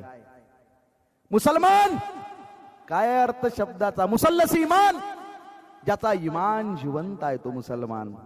सलाम वालेकुम, वालेकुम अस्सलाम व रहमतुल्लाहि व बरकातुहू. ईश्वर सगळ्यांचं कल्याण करो हे सांगणारा धर्म कधी आतंकवाद निर्माण करू शकत नाही. पण आम्हाला तो धर्म कळलेला ना. जिहाद शब्दाचा अर्थ काय होतो? धर्म की रक्षा करने के लिए बाहर निकलो जन्नत मिलेगी. सांगितल्या काय जातं? धर्म बढ़ाने के लिए तलवार लेके काटे छुटो जन्नत मिलेगी. झाला आतंकवाद निर्माण. नेक तू बंदा अल्लाचा, कर जिहाद मानवतेचा. बुरसटलेल्या चाली तू जपतो, लोकशाहीच्या डोळ्यात खुपतो. थेट काम असतं आपलं. बुरसटलेल्या चाली तू जपतो, लोकशाहीच्या डोळ्यात खुपतो. बाहेरून विषाचा पेला, बाहेरून विषाचा पेला. कट्टरपंथी आणि तुला पाजलाय. भोंगा वाजलाय, भोंगा वाजलाय, भोंगा वाजलाय, वाजलाय वाजलाय. नेता गाजलाय, नेता गाजलाय, नेता गाजलाय, गाजलाय गाजलाय. आम्ही भीमाची लेकर, तरी अशिक्षित आमची घर. बाबासाहेब आंबेडकरांचा विजय असो. आणि पुस्तक किती आहेत घरात? संविधान वाचलं का? नाही. पोरगा काय करते? शिकलाच नाही. तुम्ही माता आबाई शिकला नाही. नाही हो. बाबासाहेब आंबेडकरांनी शिका, संघर्ष करा, संघटित हा मंत्र दिला. पण पहिला शब्द काय वापरला? शिका. मध्यरात्री पुस्तकं वाचणाऱ्या बाबासाहेबांना एका मित्राने विचारलं, अख्खं जग झोपलं बाबासाहेब, तुम्ही कधी झोपाल? बाबासाहेब आंबेडकरांचं उत्तर होतं, अरे पिढ्यानं पिढ्या आमचा समाज झोपलेला होता, त्याला जाग करायचं असेल तर कोणीतरी जागलं पाहिजे रे. हे बाबासाहेब जर आम्हाला कळले असतील तर पुस्तकांशी आमची मैत्री असली पाहिजे. आम्ही भीमाची लेकर तरी अशिक्षित आमची घर, आम्ही आरक्षण उराशी जपले गेलो विसरून आंबेडकर, आम्ही आरक्षण उराशी जपले गेलो विसरून बॅरिस्टर, भीम डोक्यात घ्यायचा होता, भीम डोक्यात घ्यायचा होता, भीम डोक्यावर घेऊन नाचलाय, भोंगा वाजलाय, भोंगा वाजलाय, भोंगा वाजलाय, वाजलाय वाजलाय, नेता गाजलाय, नेता गाजलाय, नेता गाजलाय, गाजलाय गाजलाय, नेता रयतेचा नाही रकुनी, सगळे एकाच माळी जमनी. ह्यो पक्षप्रमुख माझा आहे, त्याचे विचार माझे विचार झंडूबा माहितो. आपला या पक्षातल्या याची पोरगी त्याला दिलेली आहे, त्या पक्षात त्याचा तो जावई आहे, एकमेकांचे नातेवाईक आहेत, हे एकाच टेबलावर बसतात संध्याकाळी जेवायला, सगळेच नेते पेताड असतात असं नाही. एका कार्यक्रमाला मी गेलो, आमदाराचा कार्यक्रम होता, कार्यक्रम झाला, जेवढे काही कार्यकर्ते पक्षांचं काम करत नसतालच तुम्ही, पण जर पक्षांचं काम करत असाल तर काळजाचे कान करून ऐका. त्या आमदारानं मला कार्यक्रम झाल्यावर चहाला बसवलं, चहा आणला एका जणानं, आणि मला तो आमदार म्हटला, अनंत भाऊ तालुक्यातल्या सगळ्या तरुणांची जबाबदारी याच्या खांद्यावर आहे म्हणे. वाघ आहे आमचा वाघ. वाघ चहा घेऊन आलेला होता, चहा डरकाळी फोडली वाघानं, वाघ निघून गेला. नंतर मला तो नेता म्हटला, पैशाची जुळवजुळव गरजेची असते म्हणे, असे पाळून ठेवायला लागतात जवळ. खोटा बोलणारा माणूस आहे का आपण? खोटा बोलणारा माणूस नाही, पण फक्त नाव त्या राजकारण्याचं सांगणारा नाही, कारण त्याचं राजकारण मग पुढे अवघड आहे, आणि तो राहिला तर माझं अवघड आहे. नेता रे आपल्या कार्यक्रमामध्ये कल्पनेतलं काहीच नसत्या, जे आहे ते वास्तव. नेता रयतेचा नाही र कुणी, सगळे एकाच माळी जमनी. कधी पक्ष न तत्व बदलतील याची देवाला नाही र हमी. कुंकू एकाच्या नावाज माती, कुंकू एकाच्या नावाज माती, गर्भ दुसऱ्याच्या नावाचा धरलाय. भोंगा वाजलाय, भोंगा वाजलाय, भोंगा वाजलाय, वाजलाय वाजलाय, नेता गाजलाय, नेता गाजलाय, नेता गाजलाय, गाजलाय गाजलाय. राम भीमाना अल्लाह हसतो. शेवट गावी एकाच ताटात बसतो. गावात धर्मन जातीची इंटेन्सिटी एवढी आहे का? कुठे गेला अझर? वा वा वा, अझर माझा जिवलग मित्र आहे तो. माझ्यापासून खतरा आहे का तुला काही? नाही ना, तेच म्हटलं. हाय का खतरा कुणाला? गावात, मी ज्या गावात राहतो, माझ्या घरापुढे मुदस्सीर नावाचा मुसलमान समाजाचा मित्र आहे. त्याच्या शेजारी सागर दामोदर, सुशील दामोदर बौद्ध समाजाचे माझे मित्र आहेत. त्याच्या शेजारी सिकंदर शाह, गुलाब शाह फकीर समाजाचे मित्र आहे. शिवा पाटलाच आहे. आम्ही सगळे एकामेकाच्या ताटात जेवलो. शाळेत गेलो, एक दप्तर घेऊन डबा एकमेकांचा खाल्ला, पण एकमेकाच्या ताटात जेवत असताना आम्हाला कधी एकमेकांची भीती वाटली नाही. पण आज दिल्लीवरून आम्हाला कोणीतरी सांगतं धर्म खतरे में है. मग आम्हाला वाटते गावात मुसलमानांची संख्या वाढली का? लोकशाही धोक्यात आलेली आहे का? धोक्यात काहीच नाही. धोक्यात राजकारण्यांची खुर्ची असते. वो मंदिर का प्रसाद भी खाता है, मस्जिद की खीर भी खाता है. वो भूखा है साहब, उसे मजहब कहाँ समझ में आता है. उपाशी माणसाचा भाकरीपेक्षा मोठा धर्म नसतो. कोण सांगितलं हे? महात्मा गांधीजींनी सांगितलं बरं का. उपाशी माणसाचा भाकरीपेक्षा मोठा धर्म नसतो. आणि ज्यांना शेमूळ पुसायची अक्कल नाही ते गांधीजींना विरोध करतात. गांधीजींना विरोध करण्यासाठी निदान बाबासाहेब आंबेडकरांनी जेवढी पुस्तकं वाचली त्याच्यातल्या 10% तरी पुस्तकं वाचली पाहिजेत का नाही? मग गांधींना विरोध केला पाहिजे. काही निर्णय पचले काही पचले नाही, इतक्यासाठी अख्खे गांधी रुचले नाही. काही निर्णय पचले काही पचले नाही, इतक्यासाठी अख्खे गांधी रुचले नाही. देश मानतो अजून कारण बापू तुम्हा, देश मानतो अजून कारण बापू तुम्हा. समाज सोडून कधीच काही सुचले नाही. तुमचे सगळे जीवन बापू आचरणातून घडले, एक चुकीचे झाले तुम्ही तत्वांवरती अडले. वाचत गेलो चूक बरोबर तुमची सगळी पाने, इतके नक्की कळले तुम्ही देशासाठी लढले. एका जाती धर्माचा का झेंडा धरला नाही, एका जाती धर्माचा का झेंडा धरला नाही. आज तुझ्या बाजूने बापू नेता उरला नाही, आज तुझ्या बाजूने बापू नेता उरला नाही. वापरले सगळ्यांनी पण बस जगून बघितले नाही.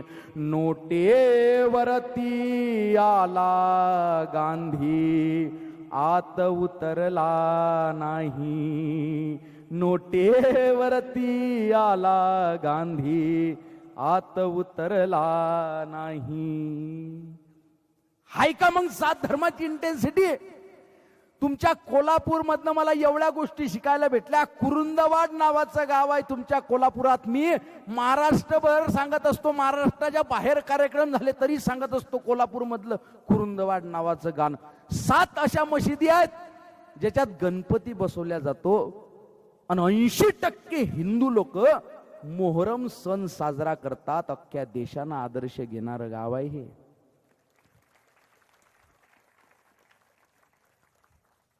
काश्मीरचा मुसलमान कसा वागते सगळ्या तरुणांनी, मोठा भाऊ आहे तुमचा मी, काश्मीरचा मुसलमान कसा वागते याच्यावरून गावातल्या मुसलमान मित्राशी वैर करू नका. ज्या शिक्षकानं मला गणित शिकवलं 7वी पर्यंत, त्या शिक्षकाचं नाव आहे शेख कासम सर. रांगेत उभं केलं, राष्ट्रगीत म्हणून घेतलं, प्रार्थना प्रतिज्ञा म्हणून घेतली. चुकलो असेल तर मला मारलं सुद्धा, पण जितक्या दिवस मी त्यांच्या हाताखाली होतो मला त्यांनी माझा देश भारतच शिकवला रे, पाकिस्तान शिकवला नाही. राम भीमाना अल्लाह हसतो, शेवट गावी एकाच ताटात बसतो. आमच्या भुकेला धर्मच नसतो, धर्म दिल्लीत खतऱ्यात असतो. आमच्या भुकेला धर्मच नसतो, धर्म दिल्लीत खतऱ्यात असतो. यांची येशीन फिरत्यात पोर, यांची येशीन फिरत्यात पोर. आमच्या मढ्यावर धर्म भाजलाय, भोंगा वाजलाय, भोंगा वाजलाय, भोंगा वाजलाय, वाजलाय वाजलाय. नेता गाजलाय, नेता गाजलाय, नेता गाजलाय, गाजलाय गाजलाय. भोंगा वाजलाय, भोंगा वाजलाय, भोंगा वाजलाय, वाजलाय वाजलाय.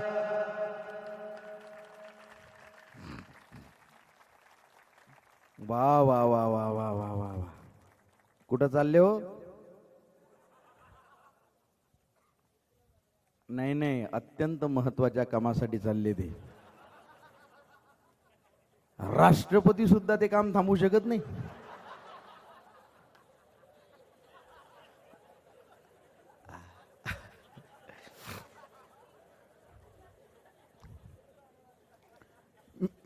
मी इकडे आलो त्यावेळेस मी अझरला विचारलं, म्हटलं का रे इकडे कोणकोणच्या कविता चालतील? दादा म्हणे तुमच्या कोणत्याही कविता घ्या म्हणे, शेतकऱ्यावर घ्या, राजकारणावर घ्या, मुआबले खतरनाक आहे म्हणे, तुम्ही मैत्रीवर घ्या, प्रेमावर घ्या. म्हटलं प्रेमावर बी चालते का? प्रेम तर आवडीचा विषय आहे म्हणे. म्हटलं नाही रे, पण ज्येष्ठ श्रेष्ठ लोक असे बसलेले असतील म्हटलं माझ्या उजव्या डाव्या बाजूने सुद्धा. ते म्हणे ते सुद्धा दिसायला ज्येष्ठ आहेत म्हणे, फक्त त्यांच्या काळजात 22 वर्षाचा तरुण आहे म्हणे. काय हसलाय तुम्ही? तरुण नाहीत कधी? तरुण कशाला म्हणतात, कुणाला म्हणतात सांगा बरं? तरुणांमध्ये आत्मविश्वास, वाक्य जर आवडलं तर तुम्ही सगळ्या लोकांसाठी यांच्यासाठी टाळ्या तरुणांनी वाजवल्या पाहिजे. तरुणांमध्ये आत्मविश्वास असतोच असं नाहीये, पण ज्याच्यात आत्मविश्वास असतो तो प्रत्येक व्यक्ती तरुण असतो, लक्षात ठेवा. हे तरुण आहेत सगळे. आणि आता माझ्या कवितेनं अजून तरुण होणार आहेत ते सगळे.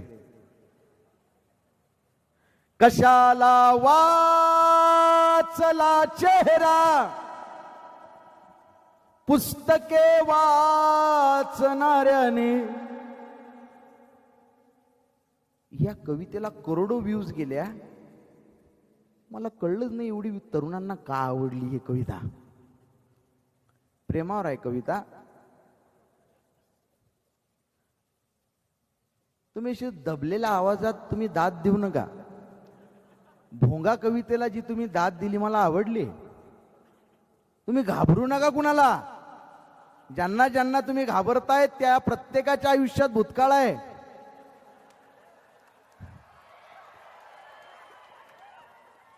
असं नाही, काही काही लोकांच्या आयुष्यात आहे भूतकाळ. पण मला ते बघायचंय आता की तरुण कोण कोण आहेत. बरोबर आहे का? कशाला वाचला चेहरा पुस्तके वाचणाऱ्याने. उभा रस्ता बदलला रे तिच्या एका इशाऱ्याने.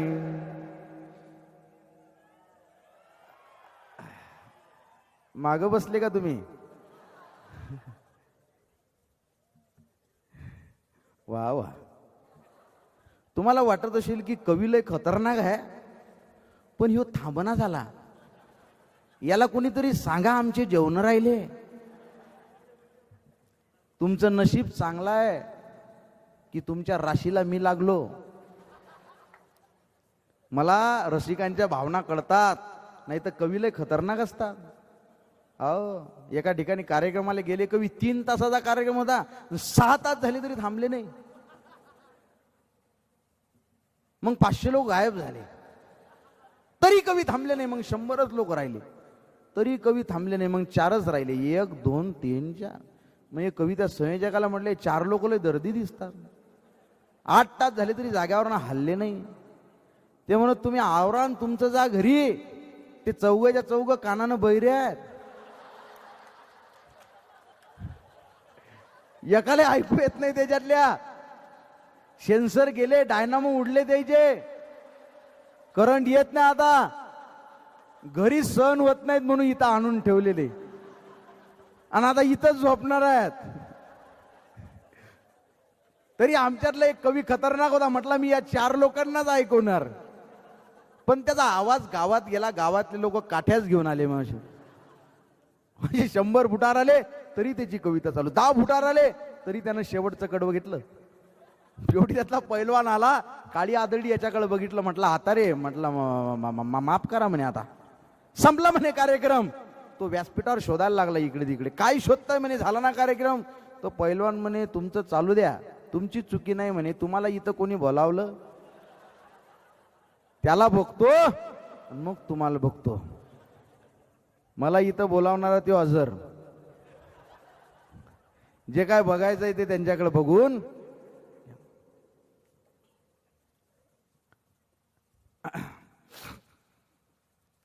मला वाटणं झालंय, लक्षात. मला असं वाटतंय की पहाटे 4 वाजेपर्यंत तुम्हाला ऐकवावं.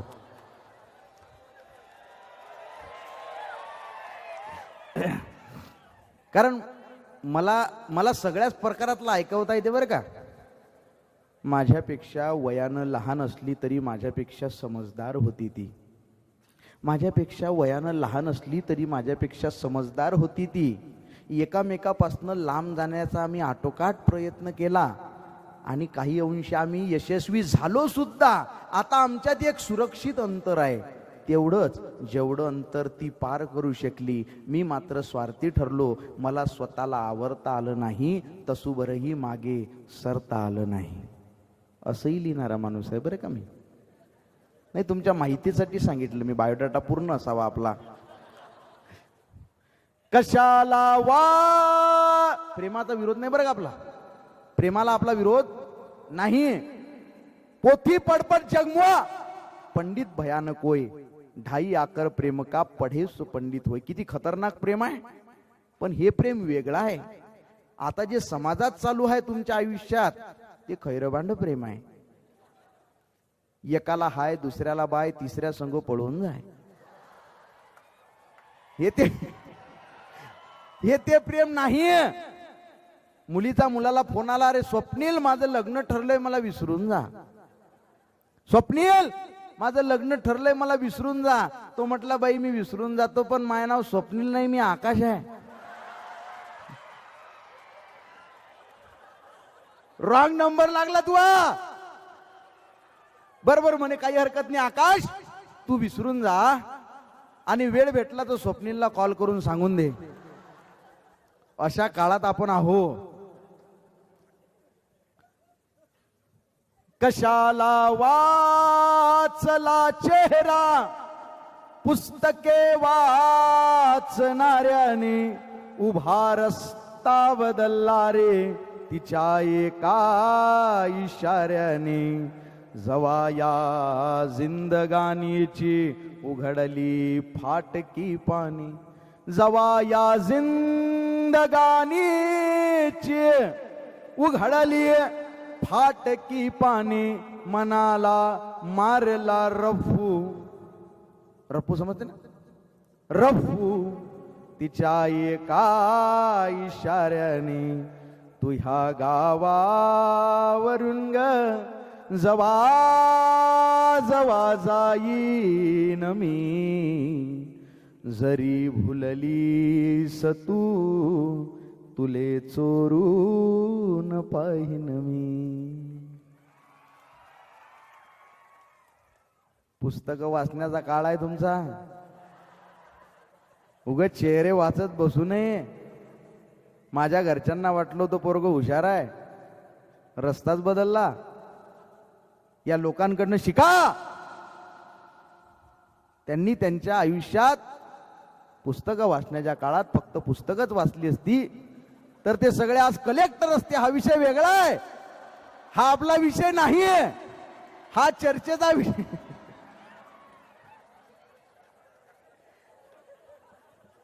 परंतु आपल्यामध्ये एक जिल्हाधिकारी साहेब आहेत, त्यांनी प्रामाणिकपणे पुस्तकं वाचलेली आहे. जोरदार टाळ्या त्यांच्यासाठी वाजवा एक. वा वा वा.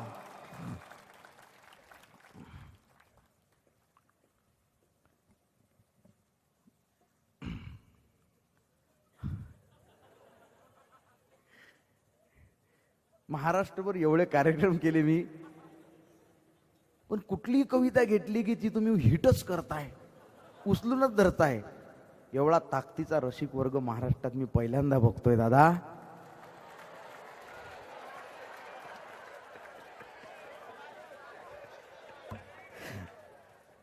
असं नाही, खूप ठिकाणी बघत असतो मी असे रसिक वर्ग. पण ही प्रेमाची कविता सांगणं गरजेचं आहे, म्हणून घेणं गरजेचं आहे. बरोबर आहे.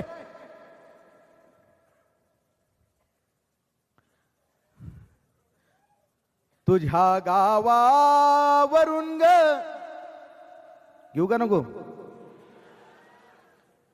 तुम्ही अशी दबलेल्या आवाजात बोलताय रे का. भगतसिंग, राजगुरू, सुखदेव आदर्श आहेत आपले.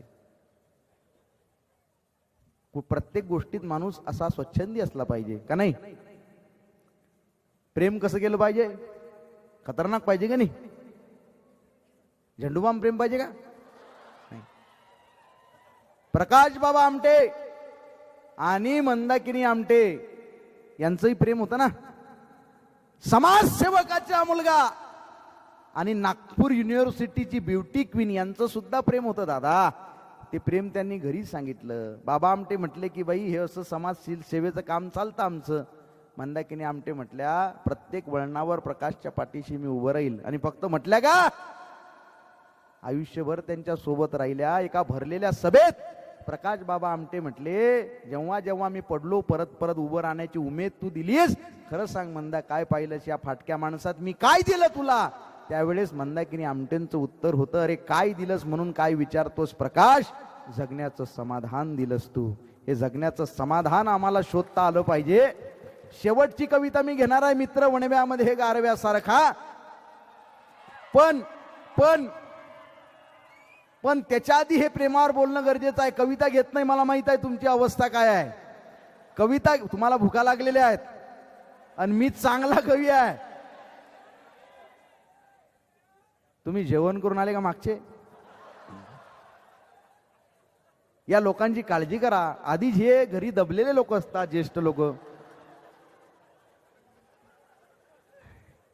तुमची परिस्थिती मला माहित आहे. लग्न झालेल्यांची अवस्था वाईट असते. बायकोला न घाबरणारा माणूसच जन्माला आला नाही. आला का? आला नाही हो. हे एवढे मोठे पत्रकार बसलेले तिकडे, त्यांच्या घरी मी गेलो कराडला येत असताना आणि चहा घेतला आम्ही त्यांच्या घरी. तर चहा घेता घेता वहिनीनं आवाज दिला तिकडनं किचन मधनं, ओ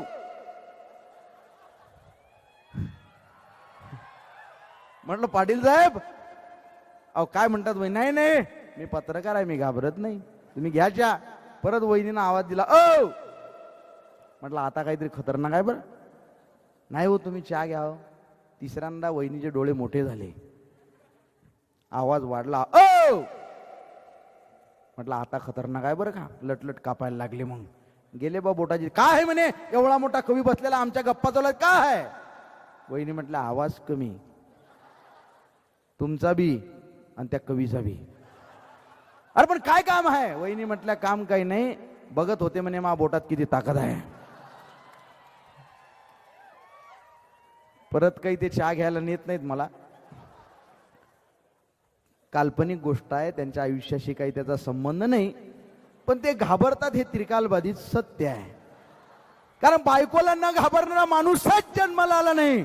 तुमच्यात आहे का कोणी जो म्हणते मी बायकोला घाबरत नाही? हातही वर करत नाही का तुम्ही?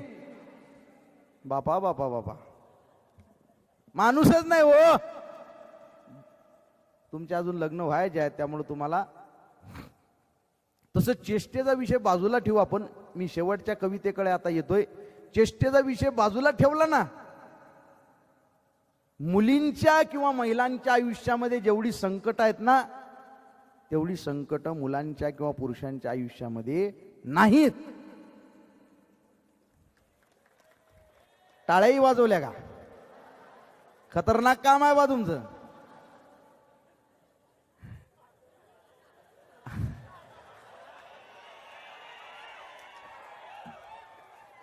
नाही नाही नाही, आहेत आहेत. मी तुमच्या सोबत आहे. मी जरी पुरुषांचं प्रतिनिधित्व करत असलो तरी सुद्धा तुम्ही सगळे मॅच्युअर्ड आहात. तुम्हाला सांगतो, महिलांचं शरीर प्रत्येक महिन्याला नवनिर्मितीची तयारी करत असतं. इतक्या संकटातनं महिला जात असतात. सामान्य माणूस किती वेदना सहन करू शकतो दादा? 47 डेलिव्हरी इतक्याच वेदना सामान्य माणूस सहन करू शकतो. काटा रुतला की वेदना होतात ना, मोजता येतात त्या. 47 डेलिव्हरी इतक्याच वेदना सामान्य माणूस सहन करू शकतो. पण ज्यावेळेस एक स्त्री एका बाळाला जन्म देत असते, तिला होणाऱ्या वेदना ह्या 57 डेलिव्हरी इतक्या असतात. म्हणजे सामान्य सहनशक्तीच्या पलीकडे जाऊन एका बाळाला जन्म देणारी स्त्री असते. अरे चितेवर प्रत्येक गोष्ट जळते. गावात आपल्या चिता पेटलेली असते, अख्खा माणूस जळतो. काय जळत नाही? माणसाची हाडं, माणसाच्या अस्थी. आणि सायन्स सांगतं माणसाच्या हाडांची निर्मिती कशी होते. आईच्या गर्भात बाळ असताना आईच्या दुधापासनं बाळाच्या हाडांची निर्मिती होत असते. म्हणजे ती चिता सुद्धा म्हणत असेल, अरे छोटी मोठी प्रत्येक गोष्ट जाळण्याची ताकद माझ्यात आहे, पण आईचं दूध जाळण्याची ताकद अजूनपर्यंत माझ्यात आली नाही. हे स्त्रीचं श्रेष्ठत्व आहे, हे स्त्रीचं कर्तृत्व आहे. तुम्ही सगळेजण आपापल्या हृदयावर हात ठेवा. आपलं हृदय चालू आहे ना, बंद आहे कुणाचं?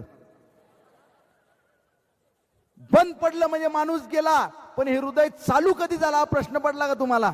चालू कधी झालं? मी सांगतो तुम्हाला, आईच्या गर्भात बाळ असतं, 7 महिन्याचं होतं, त्याचं हृदय परिपूर्ण डेव्हलप होते. आता ते चालू करण्याची गरज आहे.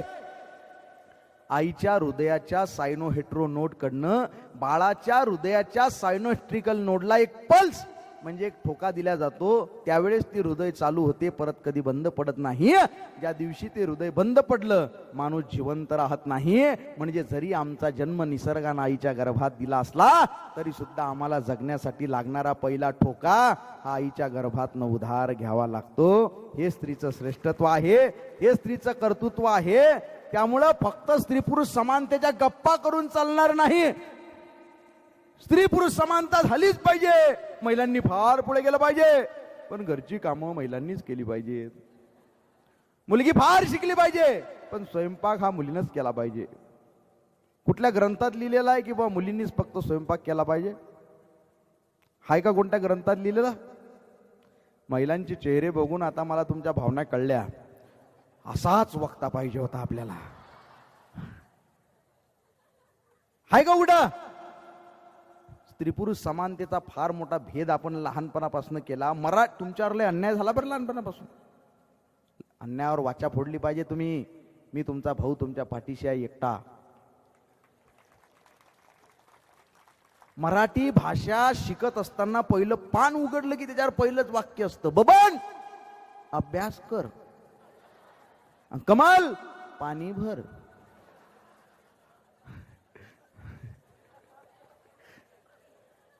रमेश पाटावर बस, कोमल त्याला वाढ.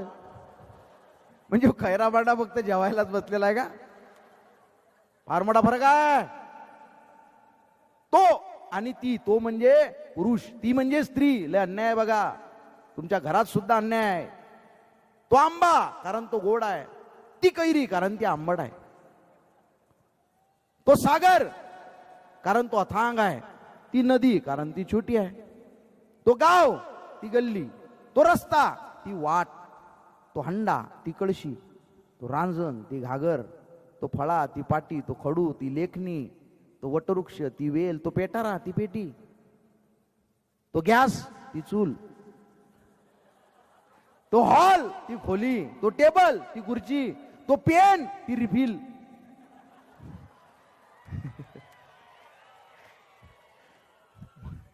हाच पती 7 जन्म भेटावा म्हणून ती फेऱ्या मारते वळाच्या झाडाला आणि तिचा नवरा शिट्ट्या मारतो तमाशाच्या फडाला. हे बदललं पाहिजे दादा कुठंतरी. सोन झालं घरदार, खोपा राहिला पडून, काळजातली चिमणी बघा चालली उडून. लेकीबाईच जगण बाहुलीचा खेळ सारा, एक जळणारी वात उजाळते 2 घरा. 9 माहाचा पिंजरा काय मोजावा नोटात, जिता जागता हा जीव वाढविलार पोटात. कुस होताच रिकामी देव जन्म तोरताना, कोण्या देवाची करणी कसा फूट तोर पान्हा. झाला भोगला नरक बाई बाळंतीण झाली. एका आजीनं माझा ऑटोग्राफ घेतला होता याच्यावर. म्हटलं आजी बऱ्याचशा कविता मी ऐकवल्या, या कवितेत असं काय आहे? आजी म्हणे बाबू अरे या कवितेत काही ओळी अशा आहेत ज्या लिहिताना जन्मच बाईचा पाहिजे रे, आणि ती बाई आई होणं गरजेची आहे. तू बाई नाहीस आणि आई नाहीस. तुझ्या कवितेत ह्या ओळी आल्या कुठून? त्या आजीनं जो माझ्या हातनं ऑटोग्राफ घेतला होता तो माझ्यासाठी 100 पुरस्कारांपेक्षा श्रेष्ठ आहे. आजही मी तो जपून ठेवलेला आहे. त्या आजीला ज्या ओळी आवडल्या होत्या त्या ह्या ओळी.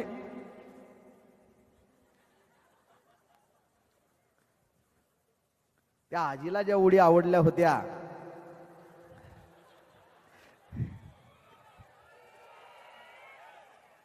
कसं आहे, कुठल्या गोष्टीचा किती आदर करावा आणि कसा आदर करावा हे मी शिवम प्रतिष्ठानकडनं शिकलेलो आहे. तुम्हाला सांगतो, मी इथं आल्यापासून खूप लोक माझ्या पाया पडली. मला असं वाटलं बा माझ्या पाया काय, मला नंतर कळलं की या शिवम प्रतिष्ठानचं ती एक परंपराच आहे की प्रत्येक जण प्रत्येकाच्या पाया पडतो. नंतर मी पण खूप लोकांच्या पाया पडलो. मला फार समाधानी वाटलं.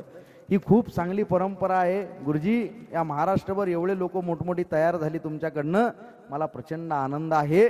डायरेक्ट कवितेच्या कार्यक्रमाच्या आपण समारोपाकडे आलेलो आहे. मी कुठनं चालू होतो, कुठनं निघतो, कुठनं संपतो सांगता येत नाही. कुठल्याही कवितेतनं मी कुठेही घुसू शकतो. दुःख अडवायला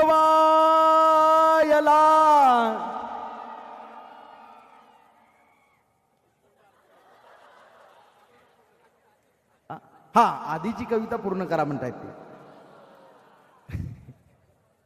त्या आजीनं ज्या ओळींसाठी माझा ऑटोग्राफ घेतला त्या ओळी, झाला भोगला नरक बाई बाळंतीन झाली, बाळ पाजल छातीले तिच्या स्वर्ग पायाखाली. पोर नावाचा वारस लेक डोक्यावरती साज, पोर वंशाचा दिवा लेक घराण्याची लाज. लेक सासर सोडते लेक माहेर सोडते, जिंदगी भर बाईच मन माहेरी राहते. तानाजी गडा चढला बाजी किंडिता लढला, इतिहास ह्यो मर्दांचा सैताना शिर भिडला. पण सावित्री माईचा कसा विसर पडला. सावित्रीबाई फुले. मुंबईमध्ये एका मीडियावाल्यानं कॉलेजच्या मुलींच्या समोर सावित्रीबाई फुलेंचा फोटो ठेवला. म्हटला ह्या कोण आहेत? 40% मुली म्हटल्या आम्हाला माहित नाही ह्या कोण आहेत. किती दुर्दैव आहे. सावित्रीबाईंच्या जन्माच्या आधी स्त्रियांच्या कुंडलीमध्ये शिक्षणाचा योगच नव्हता. योग टाकणार दाम्पत्य आहे. मुलींच्या कुंडलीमध्ये पुस्तके पेरली कोणी, मुलींच्या कुंडलीमध्ये पुस्तके पेरली कोणी, उन्हाच्या डोंगरावरची फुले ही वेचली कोणी. ही फुले वेचणारं दाम्पत्य आहे महात्मा ज्योतिबा फुले आणि क्रांतीज्योती सावित्रीबाई फुले. तुमच्या घराच्या भिंतीवर मोबाईलच्या डीपीला कुठल्या देवी देवतांचे फोटो आहेत मला त्याच्याशी घेणं देणं नाही, पण तुम्ही एक स्त्री आहात ना. मरेपर्यंत तुमच्या मोबाईलच्या डीपीला घराच्या भिंतीवर एका देवीचा फोटो असला पाहिजे. ती देवी म्हणजे क्रांतीज्योती सावित्रीबाई फुले. तानाजी गडा चढला बाजी खिंडीता लढला, इतिहास ह्यो मर्दांचा सैताना शिर भिडला. पण सावित्री माईचा कसा विसर पडला. थोर जिजा माते पोटी राजा शिवाजी घडला. थोर जिजा माते पोटी राजा शिवाजी घडला. राजा शिवाजी घडला.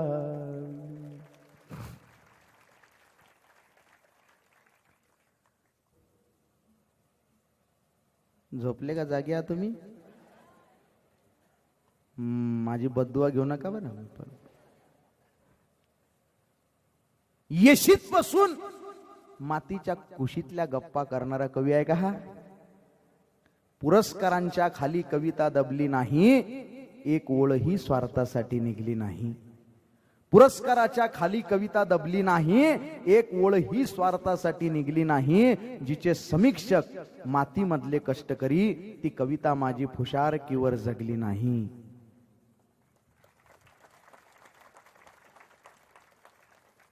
बऱ्याच जणांनी एसी मध्ये बसून मातीच्या कुशीतल्या गप्पा केल्या आणि त्यांना पुरस्कारही भेटला. त्यांना त्यांचे पुरस्कार लख लाभो. मी शेतकऱ्याचा पोरगा आहे, तुम्ही सगळे शेतकऱ्याची पोरं आहात ना. शेतकऱ्यावर मी 2 ओळीची कविता लिहिली होती फक्त. किती? 2 ओळीची फक्त. तुम्ही जर शेतकऱ्याची लेकरं असाल तर तुमचं काळीच चिरत जातील त्या ओळी. 2च ओळीची कविता आहे फक्त शेतकऱ्यावर. शेतकऱ्याच्या पोरानं काय लिहिलं? बऱ्याच दिवसानं त्या झोपडीत लकलकाट दिसतोय, शेतकऱ्याचं नशीब फळलं का काय? बऱ्याच दिवसानं त्या झोपडीत लकलकाट दिसतोय, शेतकऱ्याचं नशीब फळलं का काय? दिवाळी नाय, दसरा नाय, यानं घरातच प्रेत जाळलं का काय? त्यामुळे एसी मध्ये बसून मातीच्या कुशीतल्या गप्पा करणारा कवी तुमच्या पुढे नाही. नकशिकांत घामानं भिजणारा कवी तुमच्या समोर आहे. कारण लहानपणापासून वावरात राबणारा आणि त्याच्यानंतर पत्र वाटणारा माझा बाप मी नकशिकांत घामात भिजलेला बघितलेला आहे. आणि ज्यांनी या अशा एसी मध्ये बसून मातीच्या कुशीतल्या गप्पा केल्या त्यांना सोडलं सुद्धा नाही मी. त्यांच्यावर बी 2 ओळी लिहिल्या. जन्म गेला तुझा गारव्यासारखा, काव्यथा मांडतो भोगल्यासारखा, दुःख का मांडतो भोगल्यासारखा. सापडे साचले कल्पनेचे किती, सापडे साचले कल्पनेचे किती. हुंदका हिंडतो पोरक्यासारखा, काव्यथा मांडतो भोगल्यासारखा. झाड वाढेलही ओल भेटेलही. ओल भेटते ना. झाड वाढेलही ओल भेटेलही. आत जा तू जरासा मुळासारखा, काव्यथा मांडतो भोगल्यासारखा. दुःख अडवायला उंबऱ्यासारखा, मित्रवणव्यामध्ये गारव्यासारखा, मित्रवणव्यामध्ये गारव्यासारखा. शेवट आलाय. गौतम बुद्धांनी सांगितलं, ताड बसावर सगळेजण. वा वा. शेवट आहे. असंच आहे. शेवटची कविता या जगात सर्वश्रेष्ठ नातं गौतम बुद्धांनी सांगितलेल्या 10 पारमिता, आणि त्यातली एक म्हणजे मित्रत्व. मैत्रीसाठी जात धर्म पंथ पक्ष लिंग वर्ण भेद सीमा प्रांत कशाचीच गरज पडत नाही. तुम्ही आता या शिवम प्रतिष्ठानमध्ये सगळे एकत्र आलेला आहात. इथनं गेल्यानंतर तुमच्यामध्ये कुठलं नातं तयार होणार आहे? ते म्हणजे मैत्रीचं. मी 100% सांगतो, येणाऱ्या भविष्य काळामध्ये तुमच्यामधलेच बरेचसे लोक या महाराष्ट्राचे शिल्पकार असणार आहात. जोरदार टाळ्या तुम्ही तुमच्यासाठी वाजवा. कारण तुमच्यामध्ये ते सगळे तरुण आहेत आणि तुमच्यामधनं जे संस्कार घेऊन तरुण चाललेले आहेत, तुमच्यामध्ये एकमेव नातं तयार झालेलं आहे, ते म्हणजे मित्रत्वाचं. हे मरेपर्यंत जपा. लहानपासून म्हाताऱ्यापर्यंत सगळ्यांसाठी हे नातं असतं मैत्रीचं. कारण मैत्रीसाठी कुठलंच बंधन लागत नाही. ऑटोमॅटिक जन्म झाल्यानंतर बरीचशी नातं आपल्याकडे असतात. मामा मावशी काका काकू भाऊ बहीण बाप. पण इथं आल्यानंतर एक नातं तयार होतं जे आपल्याला तयार करावं लागतं. ते म्हणजे मैत्रीचं नातं असतं. मित्र गरीब असतो, मित्र श्रीमंत असतो, मित्र हुशार असतो, मित्र मंद असतो, पण तो जोपर्यंत सोबत आहे ना, दुःखासाठी काळजाचा दरवाजा बंद असतो. मित्र शेमळा जरी असला ना, तो तुम्हाला कधी आत्महत्या करू देणार नाही. म्हणून एक तरी आपला मित्र असला पाहिजे आणि आपण मरेपर्यंत तो जपला पाहिजे. एकदा हात वर करा कोणाकोणाला जिवलग मित्र आहे किंवा जिवलग मैत्रीण आहे. एकदा मनापासून हात वर करा. वा वा वा, क्या बात आहे. वा वा. हात खाली करा. तुम्ही माझी विनंती ऐकली. मी तुमच्यापेक्षा फार लहान आहे. तुम्हाला सगळ्यांना जिवलग मित्र किंवा जिवलग मैत्रीण आहे, पण तरी काही काही लोकांनी हात वर केलेले नव्हते. मग त्यांनी एक काम करा, घरी गेल्यानंतर एका कपात पाणी घ्या, उडी मारा त्याच्यात. मैत्री नाही तर या जगात काही नाही. या कोरोनाच्या काळानं आपल्याला शिकवलं, एकमेकाला हात लावत नव्हते लोक. अशा काळात मित्रांच्या आई वडिलांना पाठीवर घेऊन हॉस्पिटलमध्ये ऍडमिट करणारे मित्र या समाजात होते. म्हणून हा कोरोनाचा काळ आपण यशस्वीरित्या पार करू शकलो. या कवितेला जवळजवळ 1 लाख व्हिडिओ बनले त्या इंस्टाग्रामला, युट्यूबला, सगळीकडं. बॉलिवूड पर्यंत गेल्या कविता. लोकांनी कीर्तनात म्हटल्या. मला आनंद त्याचा झाला, पण एवढा नाही. मला माझ्या कवितेचा अभिमान कधी वाटला. तुम्हाला परभणी माहिती आहे ना, परभणी. त्या परभणीवरनं संध्याकाळी 5:30 वाजता मला एक फोन आला. मला म्हटला, दादा 2 मिनिटं वेळ आहे का? म्हटलं बोला. त्याचा आवाज अस्वस्थ होता. मला काही नाही, 15-20 दिवस झाले म्हणे मित्राचा मेसेज नव्हता, कॉल नव्हता. अचानक दुपारी 2:15 वाजता म्हणे मोबाईलवर मेसेज पडला मित्राचा, काही चुका झाल्या असतील तर माफ करून टाक म्हणे गड्या, आज आपल्या मैत्रीचा शेवटचा दिवस. माझ्या डोक्यात ट्यूब पेटली म्हणे. मी गाडी काढली, त्याच्या घरी गेलो. हॉलमध्ये त्याचे आई वडील बसलेले होते. मी तिथं थांबलो नाही म्हणे. डायरेक्ट बेडरूम मध्ये गेलो. तर बेडरूम मध्ये पंख्याला त्यानं दोर बांधलेला होता, पायाखाली स्टूल घेतलेला होता. कार्यक्रमाची तयारी झालेली होती. मी त्याचे पाय धरले म्हणे, त्याला खाली उतरवलं, त्याच्या गळ्यातला दोर सोडला. डोळ्यात पाणी आलं म्हणे माझ्या. तुम्हाला का फोन केला म्हणे दादा? त्यानं हाताची मूठ बांधलेली होती. ती मूठ उघडून बघितली म्हणे तर त्याच्यावर 4 ओळीची चिठ्ठी लिहिलेली होती. आणि त्याच्याच 4 ओळी लिहिलेल्या होत्या म्हणे, का उगा हिंडतो देव शोधायला, मित्रा हे जवळ मंदिरासारखा, मित्र वणव्यामध्ये गारव्यासारखा. अबे म्हटलं मग त्याच्याकडे दे, मी त्याला जरा मोटिवेट करतो. नाही म्हणे दादा, वातावरण तापलेलं आहे, आताच ती घटना घडलेली आहे. पण त्याच्या आईनं मेसेज दिलेला आहे म्हणे, ज्या कोण्या कवीनं ही कविता लिहिलेली आहे त्याला एकदा आपल्या घरी आण म्हणे, मला मायेनं त्याच्या डोक्यावर हात ठेवायचा आहे. आपल्या कवितेला जगातला सगळ्यात मोठा पुरस्कार इथं भेटलेला आहे. याच्या पलीकडे आपल्या कवितेचा कोणता मोठा पुरस्कार नाही. दुःख अडवायला वा वा उंबऱ्यासारखा, मित्र वणव्यामध्ये गारव्यासारखा, वाट चुकणार नाही जीवनभर तुझी, वाट चुकणार नाही जीवनभर तुझी.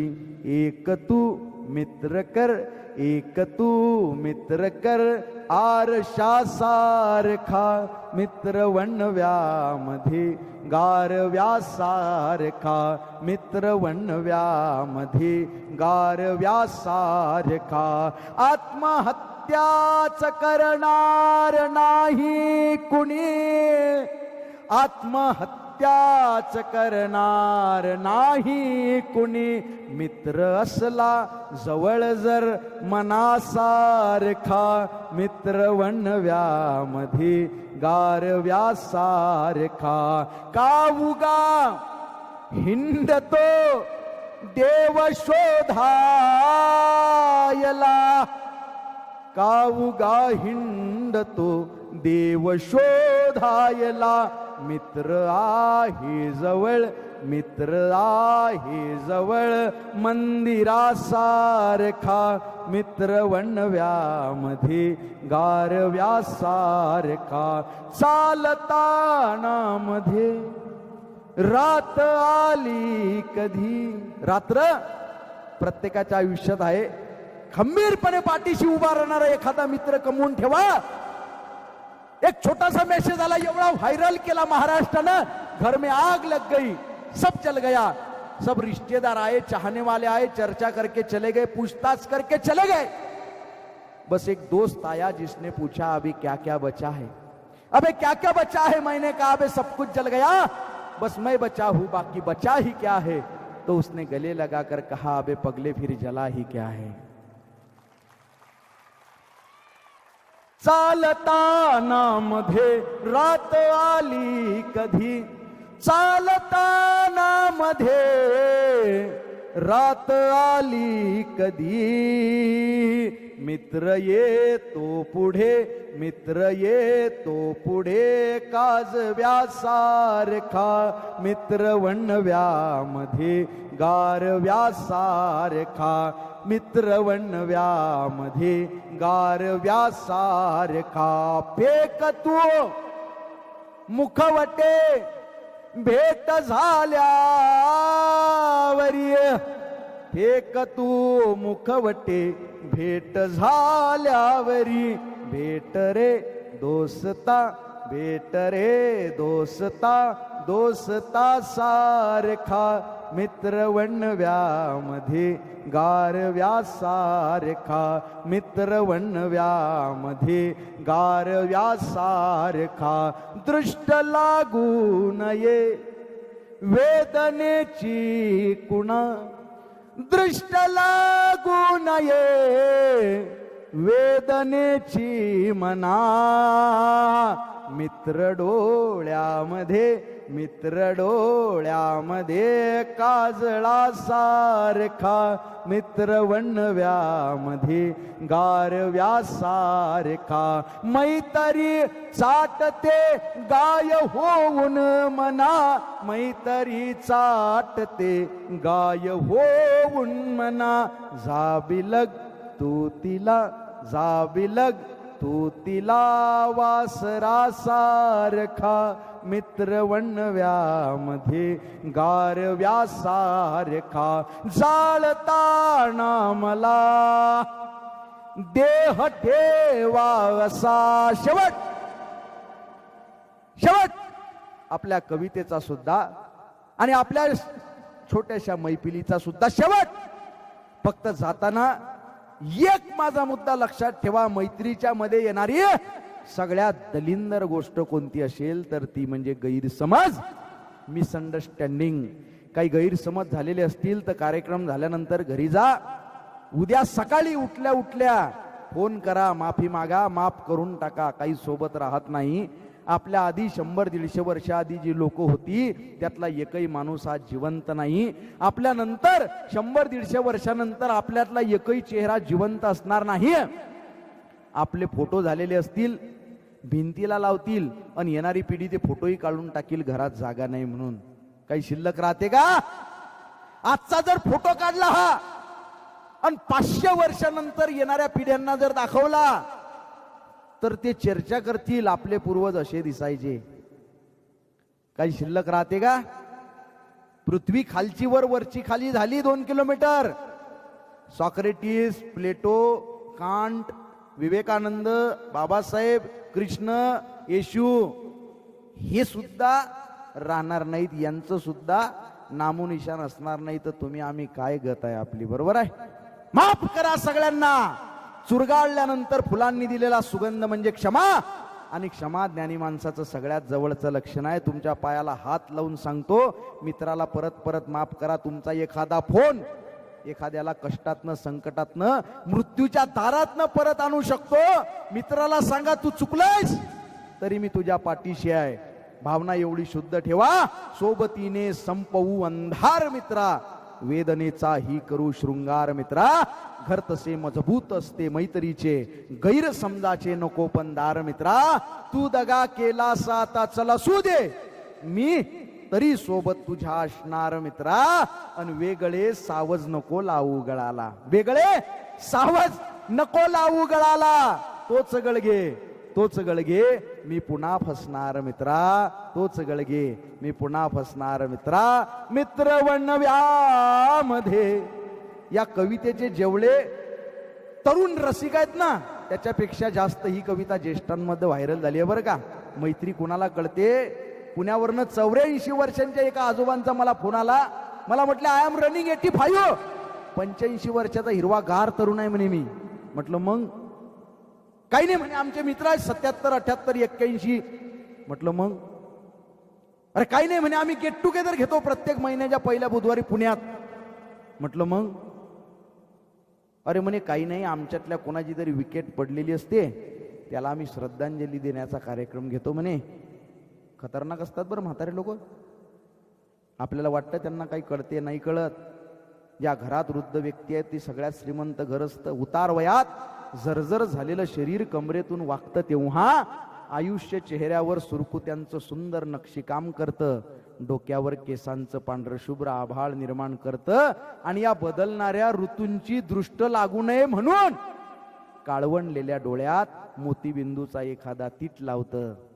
तेव्हा खरं तर अस्पष्ट झालेल्या नजरेला स्पष्ट दिसत असतं सगळं आणि त्या स्पष्ट नजरेतनं हे आपल्याकडे बघत असतात. काय म्हटले आजोबा, कुणाची तरी विकेट पडलेली असते म्हणे, त्याला आम्ही श्रद्धांजली देण्याचा कार्यक्रम घेतो आणि त्या श्रद्धांजलीला कोणता श्लोक म्हणत नाही म्हणे. गड्या, तुझी ही कविता आम्ही श्रद्धांजली म्हणून वापरतो, यापेक्षा आपल्या कवितेचा मोठा पुरस्कार नाही.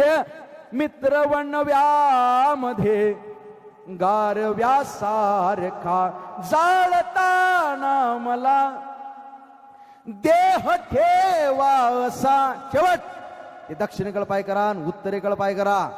मला जाळताना कसं ठेवा? अजर तू असणार आहेस. माझी शेवटची इच्छा लक्षात ठेवतो आहे, फसवून कुणाला हसण्यापेक्षा इमानदारीनं रडलेलं बरं. दुःख माझ्या मरणाचं हजारो बनून अश्रू माझ्याच शवावर पडलेलं बरं. आणि माणसंच जर नसतील अश्रू ढाळायला तर प्रेत माझं सडलेलं बरं. आपल्या शेवटी किती जण रडतील. बाबासाहेब आंबेडकर गेले त्यावेळेस जवळजवळ 18 ते 22 लाख लोक त्यांच्या अंत्ययात्रेला होते. त्यावेळेची लोकसंख्या बघता एक विश्व रेकॉर्ड होता तो. मोबाईल नाही, टेलिग्राम नाही, काही नाही. कुठनं आली एवढी लोक? बाबासाहेबांनी आम्हाला शिकवलं, माणसाचं कर्तृत्व हे त्याच्या अंगावरील वर्दीवरून ठरत नाही, तर त्याच्या अंत्ययात्रेला जमलेल्या गर्दीवरून ठरतं. ही गर्दी आमच्या शेवटी असली पाहिजे. कवितेचा आणि कार्यक्रमाचा शेवट.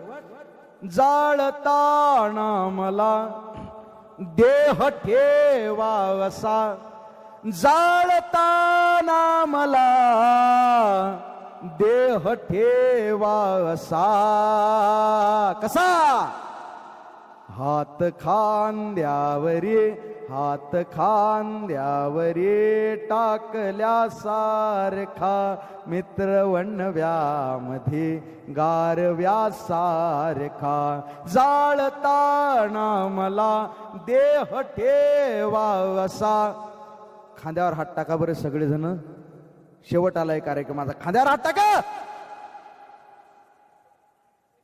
हा, मित्र ना तुम्ही का दुश्मन आहे?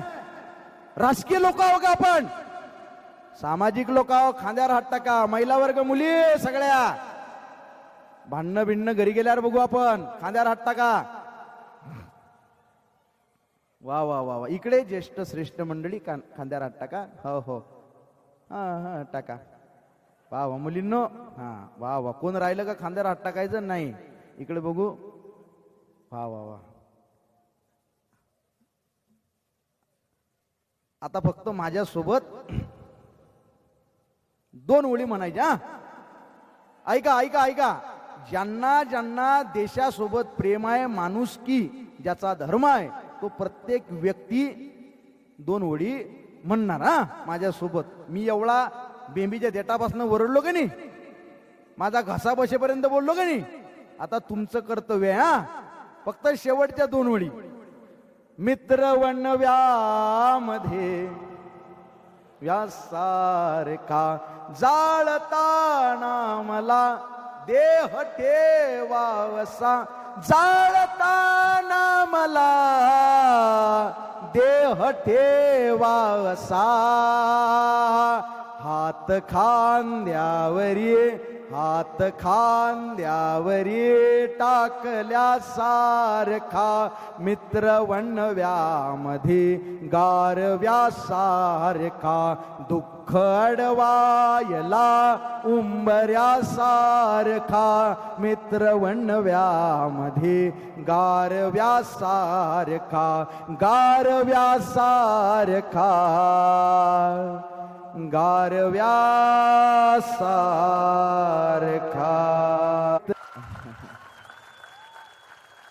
Thank you thank you thank you. धन्यवाद धन्यवाद धन्यवाद धन्यवाद धन्यवाद.